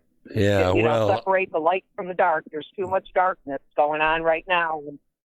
Well, the Cheyenne Mountain overtime. outside of Colorado Springs, Colorado is where this facility is. And as I wrote about it in the book, I tell you, the book was like a trip. It was like a vision almost as I was writing it. I could see that Nephilim in there, standing there, ruling his minions all over the world. And he needs places like that where he can be protected because he's only just one and there's only a few of these guys left. They are immortal and they're very difficult to beat. And I think that they're in chains in various places around the world. And Semyaz is the one that has escaped. And maybe he's holed up in Cheyenne Mountain there outside of Colorado Springs. And maybe they just locked him in. Just an interesting idea. Yep. So on my way to Wyoming, I will go to Colorado Springs first. Okay. I appreciate the call so much. Thank you so much for what you're doing, and keep the fight going because we need it. We need to separate the light from the dark, Brooks. Amen. All right. Thank you very much for calling. I got one more caller. Let's see. We're in Alberta, Canada. Back. Let's see. Alberta, Canada, you are on the program. What's on your mind? Oh, I just wanted to say what a bunch of BS this coronavirus. If I hear social distancing one more time, I'm going to have a meltdown. Yeah.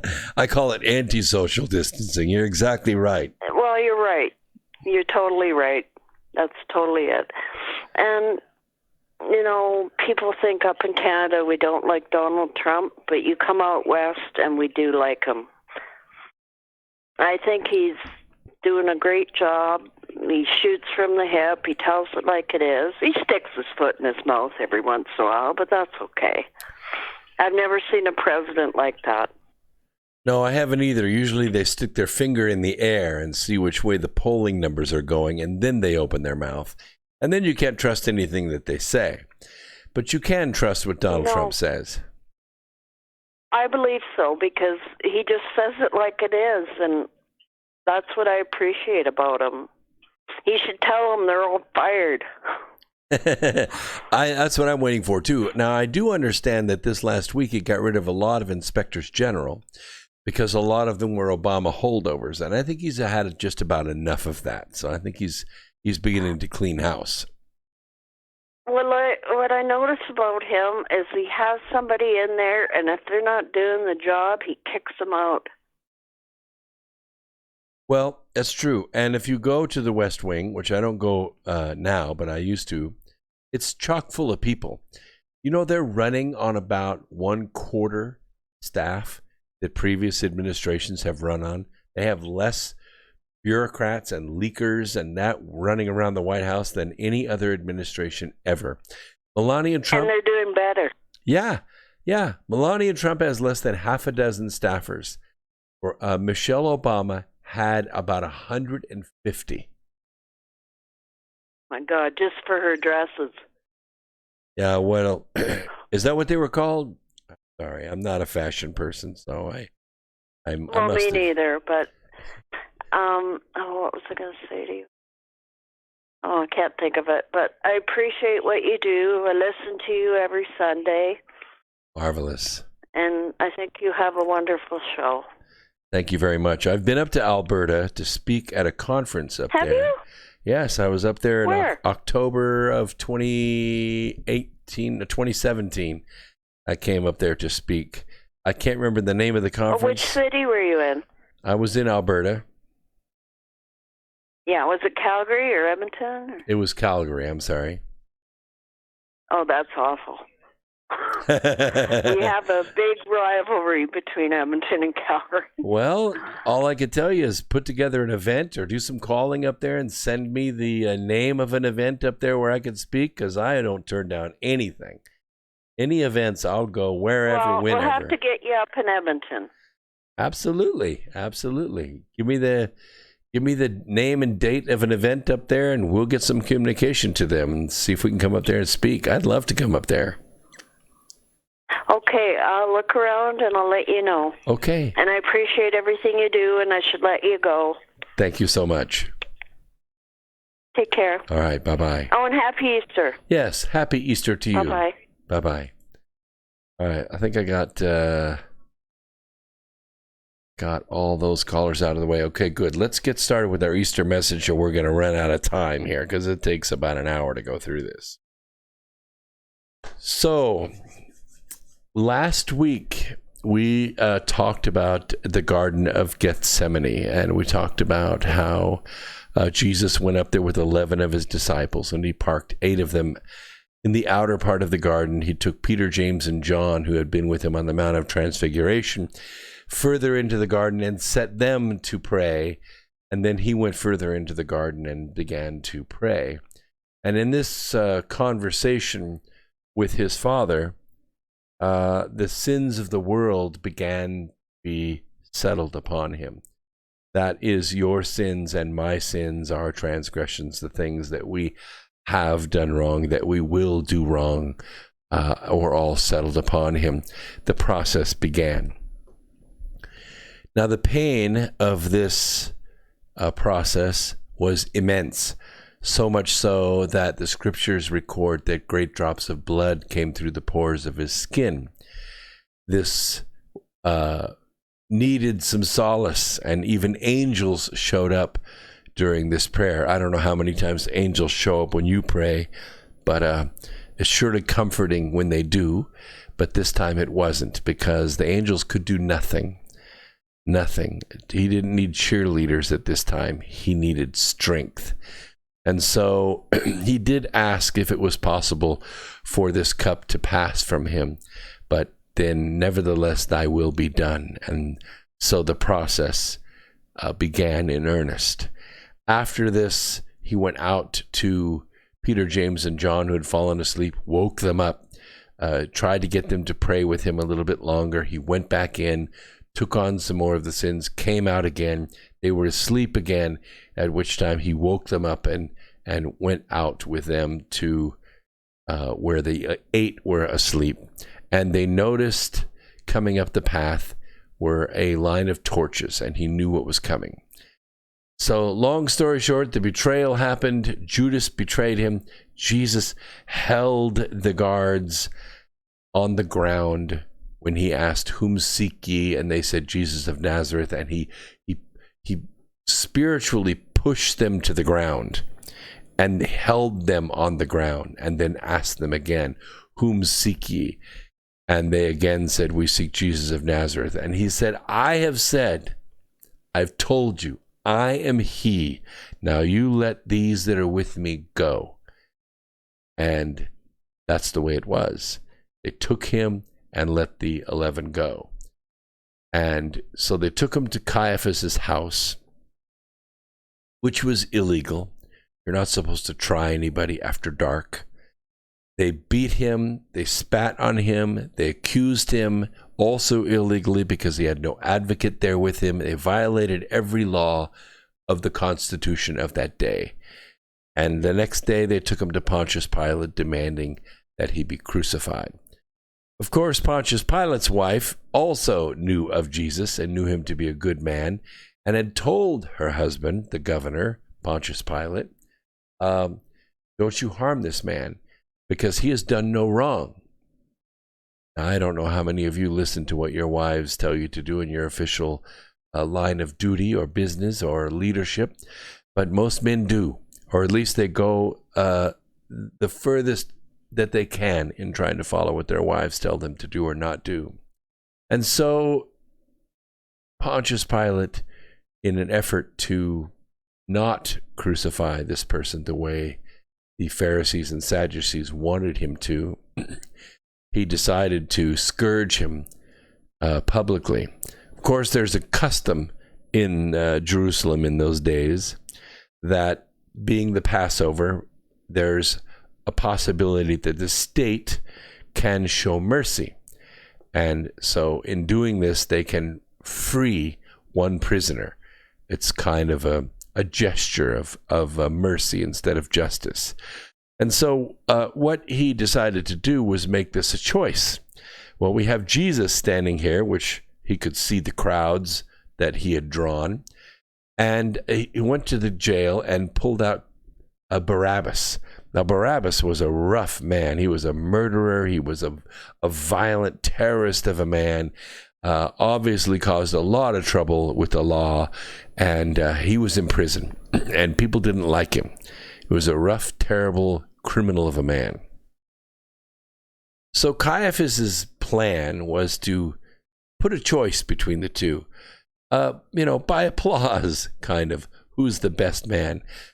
We will release Barabbas, or we will release Jesus as part of the custom.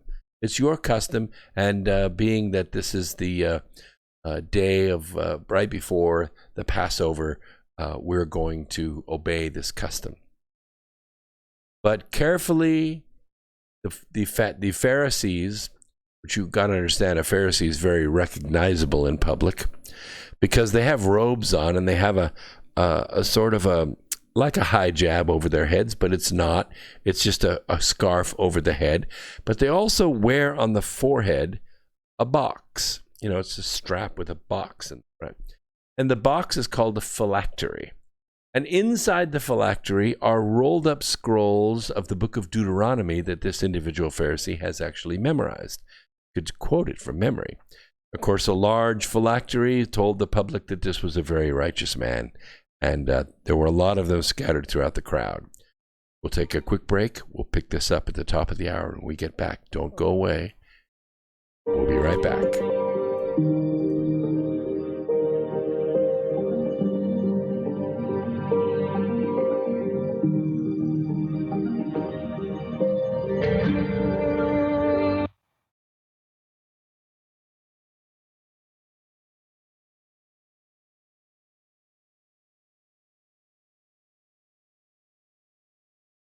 Truth Radio is your #1 source for news and information without the hate, hype, and fear. We're proud to feature cutting-edge programs like The Christopher Everard Show, The Covert Report with Susan Lindauer, Enemy Within Radio with Tom Barnes, Freaky Friday with The Woo Crew, The Gematria Effect with Zachary Hubbard, America's Evil Genius with Travis Cook, Phoenix Rising Radio with Phoenix, Quantum Connections with Lucky, and dozens more. Did you know? You can live from any telephone by dialing 641-793-7117. Or call into your favorite show, toll free at 833-TFR-LIVE. Uncensored talk and news you won't hear in the mainstream media. Truth Frequency Radio, your protection from deception.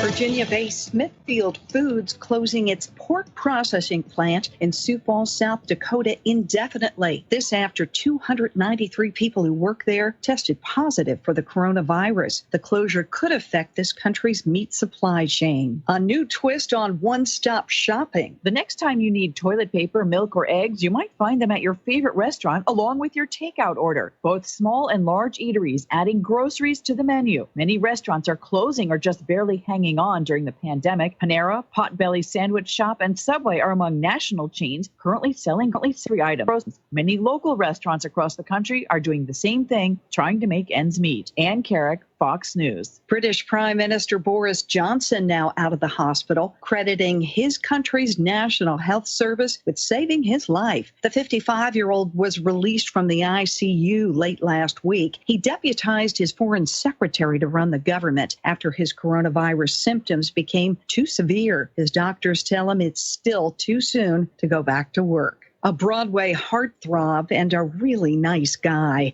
now fighting for his life in another intensive care unit. Nick Cordero is known for his roles in Waitress and A Bronx Tale, but now his wife says he's in very critical condition and is in intensive care. On Instagram, Cordero's wife, Amanda Clute, says he has an infection in his lung that caused his fever to spike way above normal and caused his blood pressure to drop. She says he needed to be resuscitated. The 41-year-old actor had been fighting off several ailments in recent weeks and was originally diagnosed with pneumonia. Klutz revealed that Cordero tested negative twice for COVID-19, but now doctors are convinced he's trying to fight that virus off. Rob Dawson, Fox News. Cordero's third coronavirus test was positive. I'm Jay Metzler, and this is Fox News. Into the truth frequency. Your protection from deception. This is Truth Frequency Radio.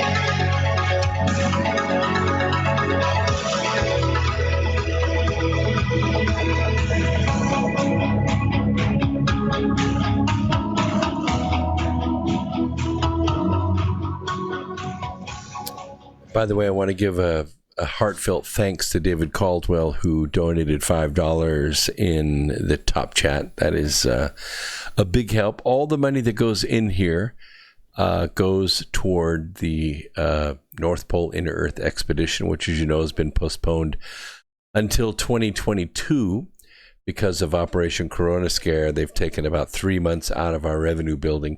However, we've made a lot of progress in the last week. And we're going to be able to launch the access to these videos. The sign up for it is at the website, npiee.com. If you go there, you can sign up for those archives, and we will get you hooked into Sci-Spy TV, which is where all the video content is being stored. You'll have access to all the other hosts on there as well. Great, great content. Some very, very high quality stuff in there that you're going to get. So thank you very much. And he says that some of the messages are being deleted from the chat. And I don't know who is doing that. I'm the only one that has control over that, and I'm not deleting any messages. Maybe they're being deleted when they're transferred over to YouTube. Some of the top chat, maybe these live chats are not transferring over. I don't know. I think they are. I've been through it a few times, and I can see that I think they're going over there. So I'll check up on it and make sure. So thank you very much for the donation. David is a very faithful listener, and we appreciate him very much in the chat room on YouTube. I also want to give a heartfelt thanks to those people listening by radio on the Truth Frequency Radio Network. You may be listening on iHeart or TuneIn or have dialed into one of the phone numbers available. There are two. One is the number down here at the bottom that I'm pointing to, 641-793-7117. This is the number you can call, and you can listen to this as a crystal clear stream on your phone without accessing or drawing on your data limits.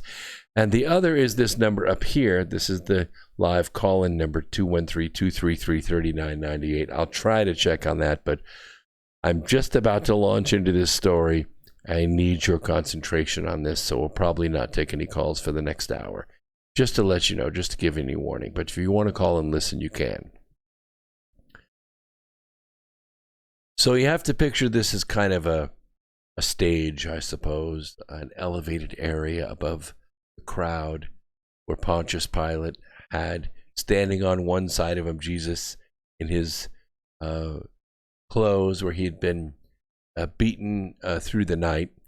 And on the other side of him in chains and being guarded was Barabbas, probably not bathed or groomed at all. And so the crowd had these two individuals to look at, to view. And I'm sure Pontius Pilate didn't spare any of the resume of the two individuals. He knew what his wife had told him. He knew that all of the common people in this courtyard were there because of Jesus. They followed him. They adored him. Some of them had even been healed by him. But scattered throughout the crowd also were Pharisees, as I described to you, very high officers in the church, very powerful, able to call for your death or for your punishment by the church or the government. Also scattered throughout the crowd are Sadducees. Sadducees are a little different than Pharisees in the sense that one believes in resurrection and the other does not. One believes that they are direct descendants of the seed of Abraham. The other have risen to the ranks through their performance and are experts in the law. They're kind of like the CIA of the church. And so they're scattered throughout the crowd, not all bunched together over by the door or for safety or any of that, because they have a mission. Because when Pontius Pilate gave this choice, as they do every Passover, to free a prisoner, they began chanting the name of Barabbas. Why did they do this? They did it because the Pharisees and Sadducees feared Jesus. They feared that he would take the church away from them. They feared that he would take the leadership and the people, that it would become so popular and so untouchable that they couldn't unseat him from power. The fact that he had ridden through the East Gate a week before, as do royalty, that they laid palm fronds on the ground as his donkey came in, which was a sign of royalty, that they were calling him the King of the Jews, worried them. And so they shouted the name of Barabbas. And the people around them, although they wanted to yell for Jesus, they wanted Jesus to be freed. They were illiterate. They were poor. And they knew that the Pharisees knew all of them by name, where they worked, where they lived, who their children were. And so they either stayed silent or they joined in a process we call contagion. Sort of like when one person, starts clapping, other people clap in an audience. The same thing happened in this audience. They began shouting the name Barabbas as well. Well, of course, Pontius Pilate's hands were tied, but he's still in an effort to soften their hearts, to change their minds. He decides to scourge Jesus. Now, scourging is a little different than a public whipping. If you've seen the series Outlander, in the first season, you'll see an individual strapped to a post and scourged. A scourge is a whip, not just of leather, but also bits of bone and metal laced into the thongs of the whip, so that when a strong man lays into you with his instrument, it tears open the flesh. Most people don't survive a scourging. They die of pain. They die of shock on the post. But Jesus took the scourging, and the blood ran down his back onto his clothes, and he did not scream. He did not yell out. And it didn't kill him.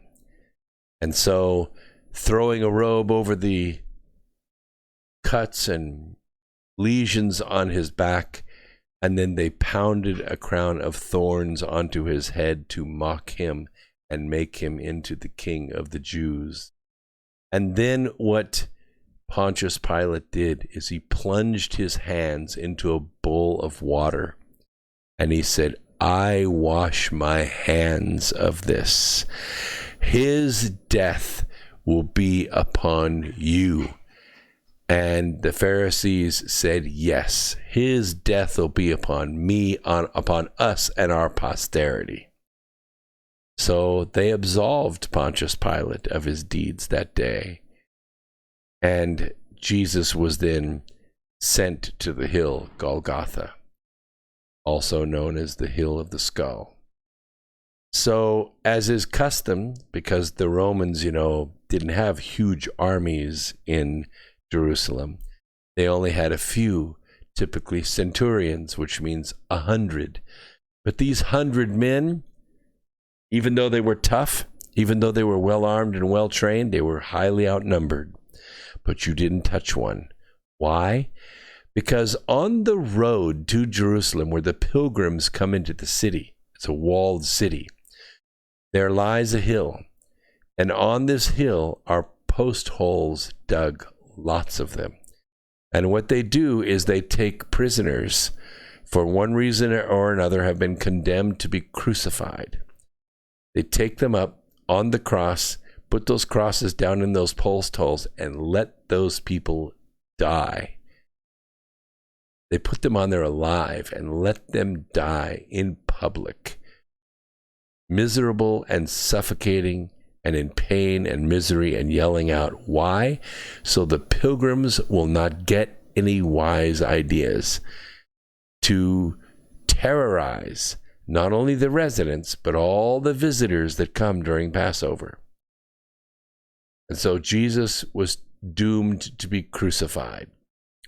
So they gave him a beam, which is put onto the cross, to carry to the top of the hill, which he could not do. He was weakened too much.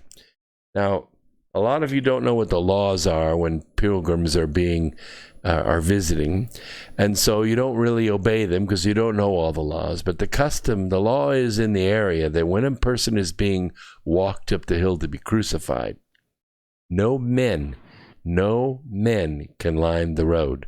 Only women. They want lots of weeping, and they want wailing, and they want people to throw dust and to cry, but not men, because men don't cry, they get mad, and they may attack and overpower a party that's taking a person to be crucified up to the hill.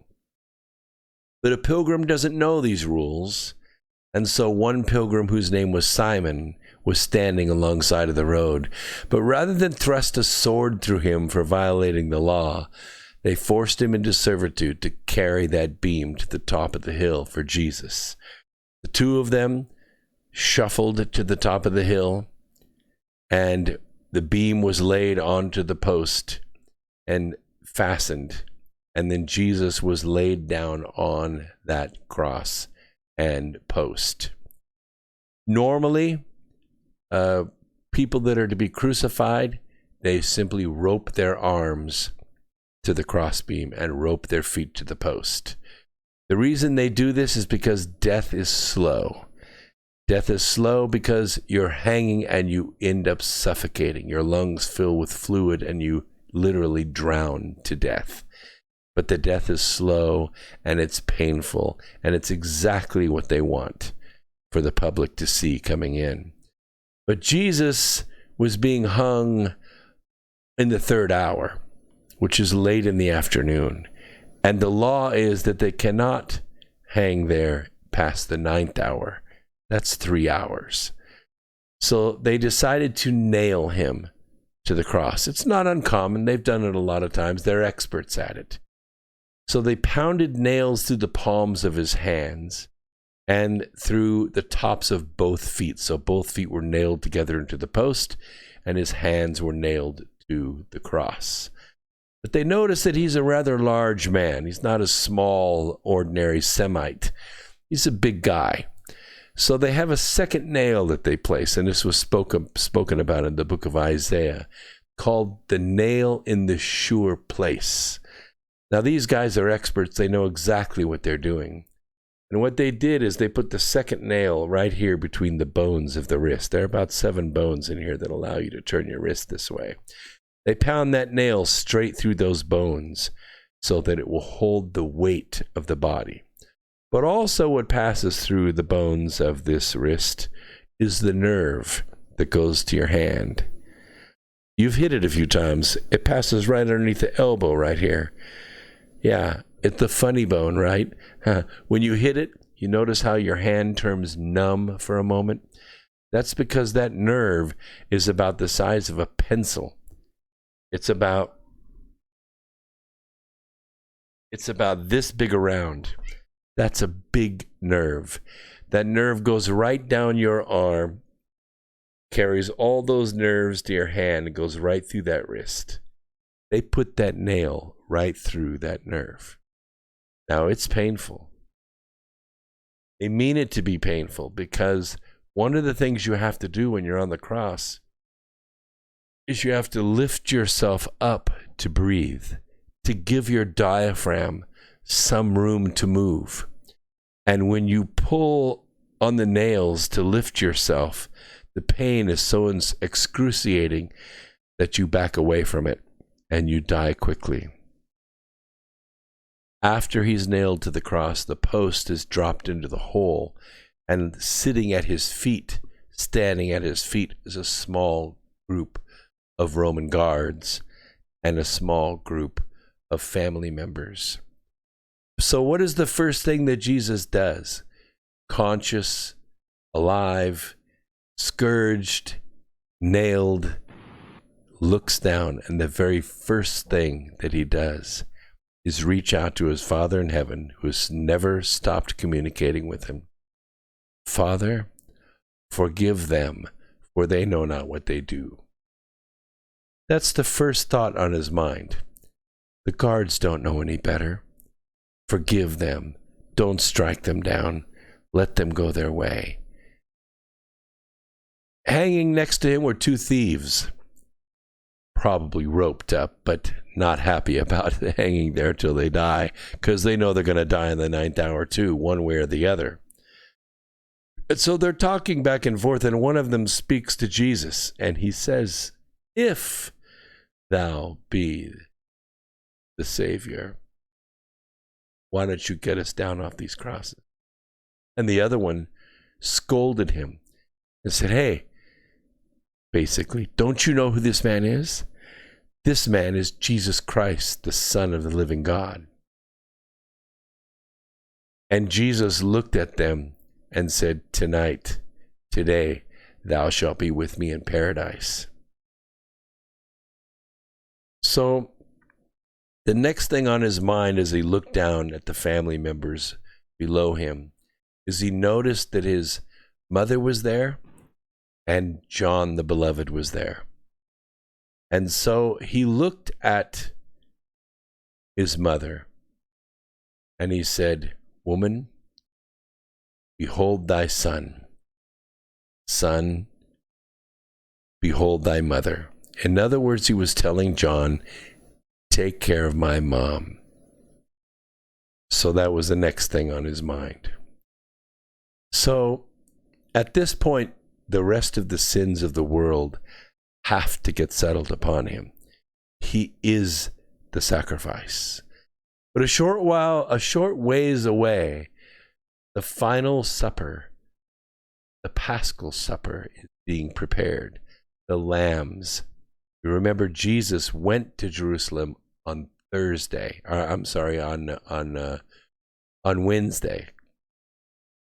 in order to partake of the Last Supper. Because there were so many people, so many pilgrims, that it took 2 nights to slaughter the lambs and distribute the meat to the various parties that needed it. And so Jesus and his party partook of the Last Supper on Wednesday night. And then what happened was Jesus was taken up on Friday. Wednesday, Thursday, Friday. Thursday. Friday, he's hanging on the cross. So Thursday night, they partake of the Last Supper. But Friday night is the Passover night, and the Sabbath is coming on at the 9th hour. And so they are preparing the last of the Passover supper. But what you have to realize is a short ways away on the temple grounds, they're slaughtering 250,000 lambs and spreading the blood across the altar to absolve the partygoers or the Passover members of their sins. What they didn't realize is the Lamb was on the cross dying for their sins. So the rest of the sins of the world get settled upon Jesus, and the pain is so immense. But now, one thing you have to realize, the Father cannot be in the presence of sin, right? Jesus is taking all the sins of the world upon him. And so the Father cannot be in the Son in that moment. And so as the sins of the world get settled upon him, the Father had no choice but to withdraw from the Son. And instantly, Jesus felt that. Instantly. And he looked up and said, my God, why hast thou forsaken me? He felt that disconnection with his Father. For the first time in his mortal existence, he was not in communication with his Father, and he felt it immediately. Skies darkened and the thunder rolled, because in a far distant corner of the universe, the Father was weeping. Even though everyone knew this had to be written, this had to be done, it had to be entered into the physical record so that the sins of mankind could be forgiven, which they couldn't be before now. And no man lives a perfect life. Everyone needs an advocate. That's the whole reason why the Passover was designed in the first place. It's why the Jews celebrated it for so many years. They still do today. They still do today, because the mainstream Orthodox Jew does not understand that Jesus Christ was that sacrifice. Once they accept that, there's no need for the Passover anymore. It's all been fulfilled.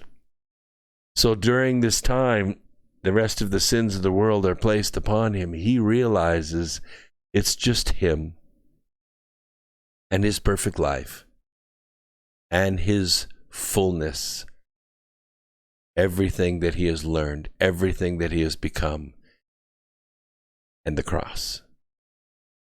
And he realizes it's now time. And so he looks down to the guards and says, I thirst. Now, typically what happens is they have a jug of vinegar and a drug called hyssop. And what they will do is they'll take a sponge and they'll soak it in this mixture. And they'll raise the sponge on a stick up to the lips of the person that's hanging there. Because they know that if they'll just suck that liquid in and drink out of that sponge, the drug will sort of numb them and not make them so much in pain, and it will ease them into death. So they won't try to move away from the pain so much, and it will overtake them and they'll die. Jesus sensed that there was this drug in the mixture, and so he refused to swallow it. Because he was there for a purpose. He was there to complete his mission. And then he looked up and said, it is finished. All the sins, yours, mine, everything you have done, everything you will do, sitting upon him at that moment. The perfect Lamb, alive, conscious, and willing. And then he said with a very loud voice, so loud in fact that it surprised the people around him on the ground, Father, into thy hands I commend my spirit. And then he gave up the ghost. And the moment that happened, the veil in the temple tore from top to bottom. There was a loud crack of thunder, and the ground roiled as if with an earthquake. Everyone knew something big had happened. And those that were there watching it, witnessing it, even guards, were converted at that moment because they knew, they watched, they saw, and it bore witness to them. Now, a lot of times we let this event go by us. We don't think about it too much. We don't talk about it too much. We read it a lot of times in the Bible. I'm sure you have read these 7 lines in the Bible from John, Mark, and Luke. And you've probably never put these pieces together. You've probably never had that picture in your mind. But if you go there, and I don't mean read the Bible, I mean study the Bible by subject, you'll be transported there. And each time you go, each time you read, you'll be taken to a higher level of understanding. At first, you won't be able to stand it. You won't be able to stand it. Your heart will be broken. The Spirit will overcome you. You won't be able to speak. You won't be able to think about anything else. If that conversion happens to you and you understand what was done and why it was done, it greatly moves you. And soon belief turns into faith, and faith turns into belief, and around it spirals up and up and up to a point where it becomes knowledge. At the point where this event and what went on becomes knowledge, you don't need faith of it anymore. If somebody asks you if you believe in God, you can say, no, I don't. Because knowledge is not belief. When somebody asks you if you have faith in Jesus Christ, you can say, no, I don't, because I know. And once you reach that level of knowledge, you can speak with power. You can move things with power. You can touch things with power. And people will know that you speak the truth, and they cannot speak against it. This is how the Pharisees of latter day are thwarted to this day. In those days, the disciples were not men of great speech. They didn't understand semantics or the law or the art of debate or philosophy. They didn't understand logic. They were fishermen. They were doctors. They were farmers. They were tax collectors. They didn't know anything. And yet, when they raised their right arm to the square and spoke with the knowledge that Jesus had given them, no one could stand against them. One by one, they were gathered up and they were killed themselves. Maybe some of them are still alive. We'll talk a little bit about that when I get back from the break. Hold that thought. Hold that spirit. We'll be right back after this. Don't go away.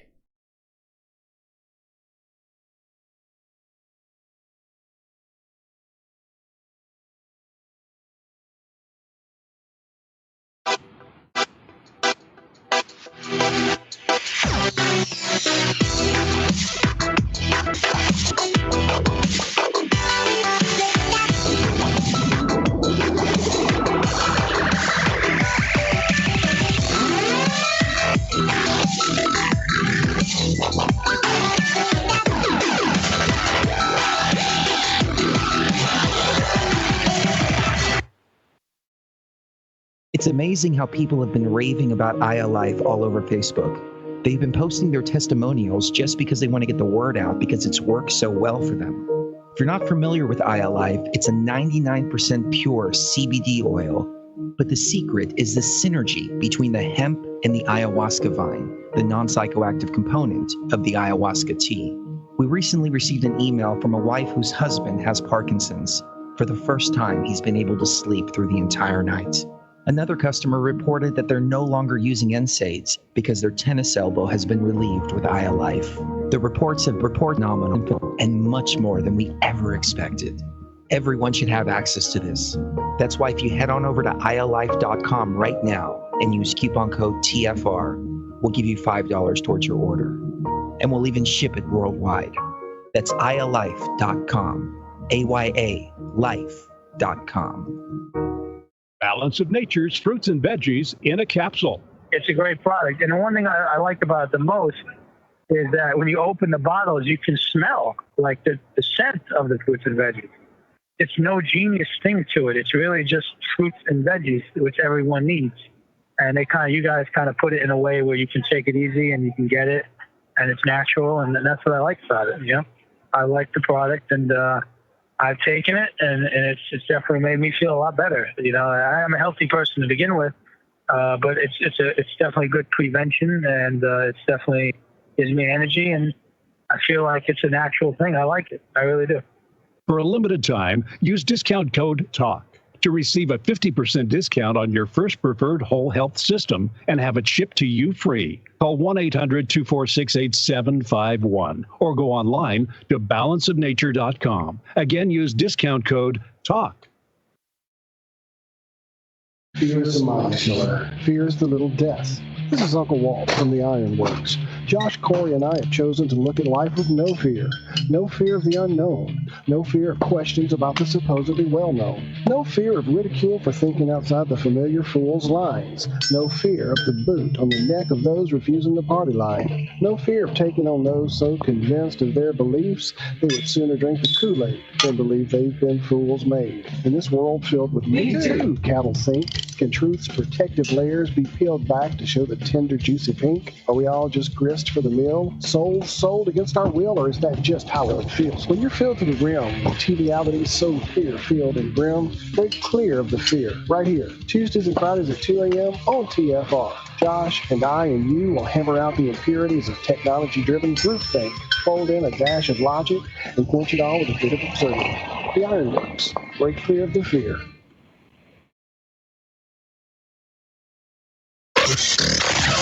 Real people, real radio. Initiating the truth frequency. This is Truth Frequency Radio.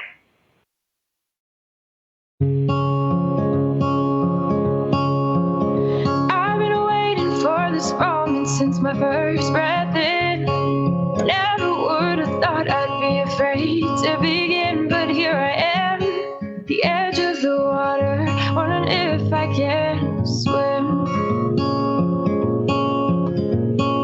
Never seem to notice all the days pass through, but in this final moment, I'm still chasing the truth. I want an explanation why I can't stay here forever in my youth. And if I press on, will you wait? Will you wait for me forever? Or would it be wrong to ask you to come with? Tell me, will you wait? I wish I could stay here with you forever, but we are moving beings through the universe. And it's interesting when we look at ourselves, sometimes we see only ourselves. If we come from Source, God, a tiny piece of Him, over many iterations we have grown. We go back to Hebrews chapter 5, it talks about early growth of the Savior, things, events that He had to go through. He's wandering in the desert, tempted by Lucifer, resists those temptations. But it says there in Hebrews chapter 5, though He were a son, yet learned He obedience through the things that He suffered, being forever made a priest after the order of Melchizedek. Now Melchizedek was an interesting person.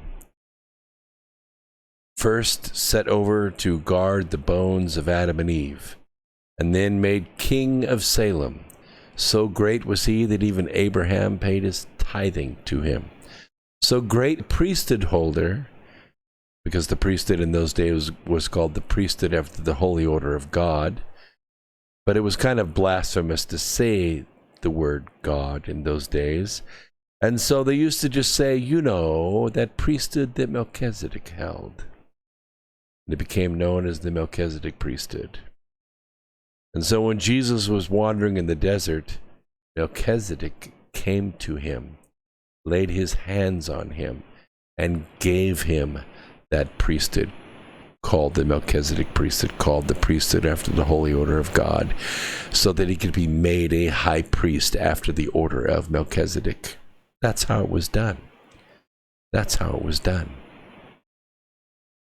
Over the next 3 years, his mission grew. Things he learned, things that he did, people that he healed, demons that he cast out, lessons that he taught, many, many things that are not recorded in the biblio, the library, the book. And David has given me another $10. I've got to read this because it just moves me when he does this. He says, my messages are blocked. Notifications on YouTube are also gone. This may be a new form of censoring, one we haven't seen before. Be aware, patriots. Well, we'll see what we can do. I don't know why comments would be blocked on a program like this, but evidently the government is all about stopping people from worship, stopping people from gathering together and praying, which I don't know another time when we need more prayers than now. We've read anciently in scriptures around the world of peoples that have been outlawed from praying. Terry says, I believe in God, the Father Almighty, maker of heaven and earth, and I believe in his Son, Jesus Christ, my Savior. I think it's more than that. I think belief is a start, and then faith, and then knowledge. When you know these things, it's stronger, I think, to say, I know God lives. I know his Son, Jesus Christ. I've met him. I've spoken to him. I have had him teach me things face to face in visions. It's powerful. And he came here to this earth not to teach us of his divinity. That was obvious. Every time he healed, every time he touched, every time he spoke, every time he walked on water, his divinity was obvious to everyone who saw him. That's not why he came here.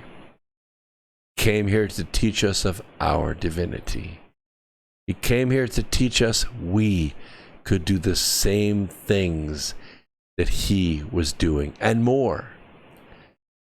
His apostles, they didn't understand. They tried. They really tried. They didn't have enough time either. They were hunted down and they were murdered, just as they would be today. Just as people are being blocked today from going to their church, being cleansed by the music and the communion and the fellowship and the prayers and the songs. They think that this is where the power resides, but it doesn't. The power resides in you. The power resides in your individual soul, because you are a piece of God. You are a child of God, and you know what kind of beings a God would have as children. Now, there are others here on this earth. They're not children of God. Never will be. Born evil, sought evil, desire evil and pain and death all the days of their life. Every life they have. Because of the soul, because of the spirit within. An evil spirit. And some of it takes place by possession. Yes, you can see it. Some of the people that you probably think are okay, actors and actresses and news people and CEOs of various companies, but you know what has happened to them. They have sold their soul. They sold their soul. They made an oath and a covenant to a dark lord. They gave up their salvation. They can never be forgiven, ever. You can't forgive them. Jesus can't forgive them because they have sinned beyond. They have sinned with a pure knowledge that they are sinning against the light. Child molesters, rapists, murderers, all of these spirit cookers that you hear about, they're all gone, all of them. The great singers, the great actors, the great bankers, all of the people that have been made wealthy and powerful by this dark spirit, they're gone. They're gone. There is no hope for them whatsoever. Their soul has been taken. They have made an oath and a covenant to a dark lord in exchange for wealth and power and fame in a single mortal life. And they have lost it. You have not. You are not capable of sinning against that. You wouldn't harm another person, even probably if your life depended on it. You wouldn't take anything that doesn't belong to you. You wouldn't purposefully hurt another person or a child, no matter what, because you know where your soul came from. And this is the grand division that's occurring. It's been occurring for a while. You've been witnessing it. That's why the second volume of the Birth Trilogy is called The Grand Division. Now, there are things that you can do that you don't think you can do. You've been scattered, you've been confused, you've been set aside, you've been camping, you've had things happen in your life, cycles and habits and things happen in your life of failure. And that's why I have this up on my screen right now about the webinars. Now, yes, I would like to sell you a webinar. Of course I would. But the point is that this second chance mentoring is designed to help you break those habits, to teach you the power of resonance in the universe. You remember when Jesus went into a town and the disciples were already there and they were trying to cast a spirit out of this man and it just wouldn't come. They tried everything, yelling and praying and holding their right eye, all the things that they have seen before, and this spirit wouldn't move. So Jesus walks in and simply says, "Come out." And the spirit came right out and identified itself as Legion, right? So he cast the spirit into pigs, and the pigs became so insane with having the pain of this darkness inside of them that they ran off of a cliff and killed themselves. Humans do that too. Humans do that too. When the evil spirit goes inside of them, I don't care if it teaches them to play the guitar or to sing like an angel or to draw like Picasso. It doesn't matter. The pain is so great that they'll end up killing themselves. They lose themselves to the spirit. Whether it's Jimi Hendrix or Kurt Cobain or whoever it is, when that happens, they lose themselves. The interesting thing, the comment that I wanted to make about this, though, is that the apostles were a little upset at this. Hey, we did everything you told us to do. We tried everything you showed us how to do. And this demon wouldn't budge. You remember what Jesus said? He said, "This kind requires prayer and fasting." You remember that? Now, I don't know if the apostles really understood the principle of fasting yet, but Jesus did. He understood so well that when he arrived there, he was already in the spirit of prayer and fasting. He didn't have to wait around for 3 days because he just ate a meal. He was in that state already. I know a lot of you go without eating. That's called starvation. Fasting is a little bit different. Fasting is where you remove the food from the stomach by digestion, not any other way. because you make the body go down to a minimum energy level to where it is the spirit that is sustaining the body. Now, yes, you're drawing your energy from your fat cells because you don't have sugar and proteins and fats, in your stomach at the moment. So your spirit is essentially claiming the power over the biological transducer, over this physical body. You're basically saying, I'm the master here, not the body. I'm not being influenced by what I drank or what I ate. I am the influence. And what happens when you're in this state is not misery, not at all. The spirit can move very quickly in you, and you can feel it. The spirit comes through the heart and the throat, and we, in some of the traditions, call this the chakras, the heart chakra and the throat chakra. This is where the Spirit of God influences people. And that's why sometimes when you hear people talk about deep spiritual concepts, they lose their voice, because the Spirit moves on them so much that you cannot speak. Even a strong man is turned into a whimpering kitten because the Spirit has overwhelmed him. Now, once you become accustomed to this Spirit, once you become accustomed to what it feels like to have that energy on you, then you can speak with power, and you can speak with authority, and you can speak with clarity.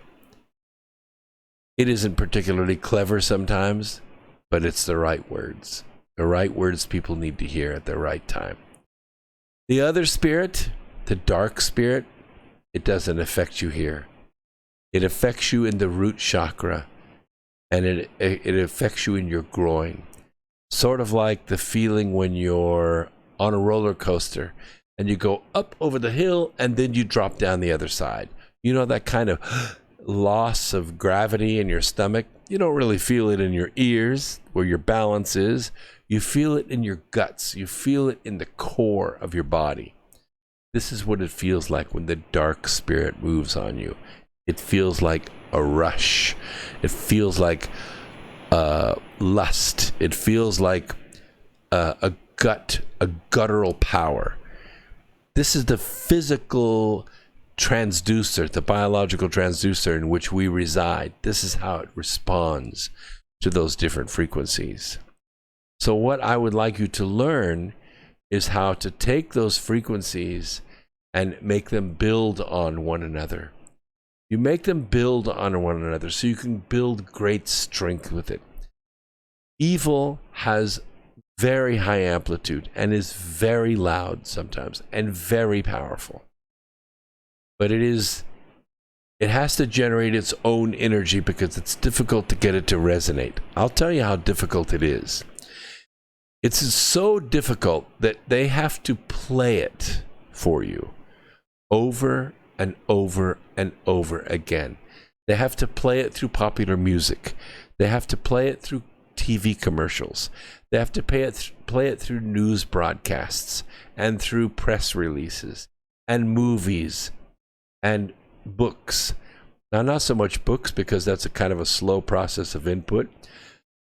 But trust me, Hollywood and the film industry is designed to make these concepts resonate with you over and over and over and over again until three things happen. First of all, you become desensitized. When you first hear a few words of profanity, you'll say, "Oh my goodness, what is that?" and change the channel. But after a while, become desensitized to it. You overlook it. You don't want to pay any attention to it. A little bit of nudity shows up on the screen, and the first thing you do is go, "Oh my gosh, that's so embarrassing." But then you become used to it. And you become habituated to it. You become numb to it. That's because that's the power of resonance on the dark side. That which we once abhor, we soon tolerate and then embrace. And this process goes fairly quickly. So I teach you in the webinar to control your eye. You control your eye, you will control your mind. I'm not talking about mind control. I'm talking about self-control. I'm not talking about being a slave. I'm talking about being a master of yourself. Knowing where your weaknesses are, knowing where your strengths are, knowing where your good habits are and your bad habits are, and above all, knowing that you are a piece of God. That's not a filthy rag. That's not rejected. That's pure and golden. Small, young sometimes, but you can grow. You can be taught to resonate your own power and the power of the others that are like you. And what will happen is the light will shine and the darkness will comprehend it not. You will grow and you'll begin to fly and you'll begin to lift, and everything else will be left behind. Yes, the biggest regret we have is that we leave people behind. Everyone does. When you die, it doesn't hurt. There's no pain to it at all. I don't care if you die of cancer. I don't care if you've burned to death or drown or hang. When you're dead, there's no pain. You don't remember that. That's the physical body. It's the easiest thing in the world to die. And when you come back, if you come back, one thing you realize is the only regret you have, there are a couple actually. One are the things that you didn't get to finish, and the other are the people that you leave behind. Because you've made it through and you can now look back and say, wow, you know what? They're all so afraid. They don't get it. They don't understand what being alive is like. And when they beat on your chest and bring you back and you get to go meet those people again and say, I almost left you behind. Here's what you have to know. Here's what I need to tell you. Sometimes they'll accept it and sometimes they won't. There's a story in the scriptures about a man who dies and who is sitting in hell, and he realizes, or he's about to go to hell, he realizes that his brother is also following the wrong path. And he says, look, just let me go back a little bit and explain to my brother what it's like so that he will change his ways. And he was denied, because it doesn't matter. It doesn't matter if an angel appears to you and testifies to you of the things I'm telling you right now. If you're not ready, you're not willing, you won't believe it. I'm telling you right now, right here. Yeah, I'm on electronic media, but I might as well be standing right before you. I'm telling you these things are true. You can accept it, and you can take it into your heart, and you can make it something powerful for yourself. Or you can not. And you can go on your mortal way and figure out your mortal failures, and you can die unfinished, with unfinished business and unfinished love and unfinished friendships and unfinished messages to those whom you love. Or you can listen, and they'll see the change, you'll see the change, and it'll be very, very powerful.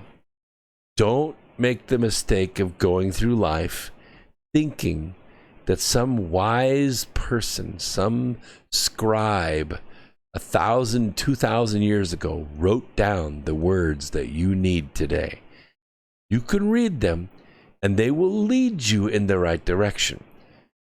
But they don't give you all the steps. They don't give you the entire path. They describe the path for you. But you have to realize that the path is millions of years long. If you think everything Jesus said in his life is the red letters in your Bible, you have been deceived. Because you can read all the red letters in the average Bible in about 45 minutes, an average reader. If you think that Jesus only spoke for 45 minutes in his 3-year mission, you have been deceived. If you think that the Biblio, the library, is all the holy word God ever gave man, you have been deceived. There is much more truth than this. And I think sometimes you'll realize he will speak it to you one-on-one. And sometimes you realize those words come through not even words at all, through a path, walking through nature, through a wave of wind or ocean, through the song of a bird, through the sounds of a violin or the strings of an electronic instrument or a choir. That's the word that comes to you. When the original beginning said, I am the Word, and the Word was God, and the Word was with God, understand this is what we're talking about. That energy, that vibration, that set of frequencies is the Word.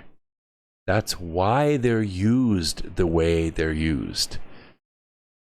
You don't see acid rockers or rap artists come out with those frequencies, because those frequencies will lead you away from that darkness.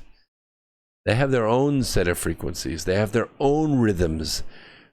They have their own methods for creating that guttural response in your body, to creating the lust of the eye, the lust of the flesh, and the pride of life. These three funnels are where all of evil comes from. And it's all up to you. No person can do these things to you, because victimizing you and killing you does not condemn you. But choosing pain, choosing this debauchery, that does condemn you. So if I have anything to say in this Easter message, it is that at least now you understand how powerful these demons are.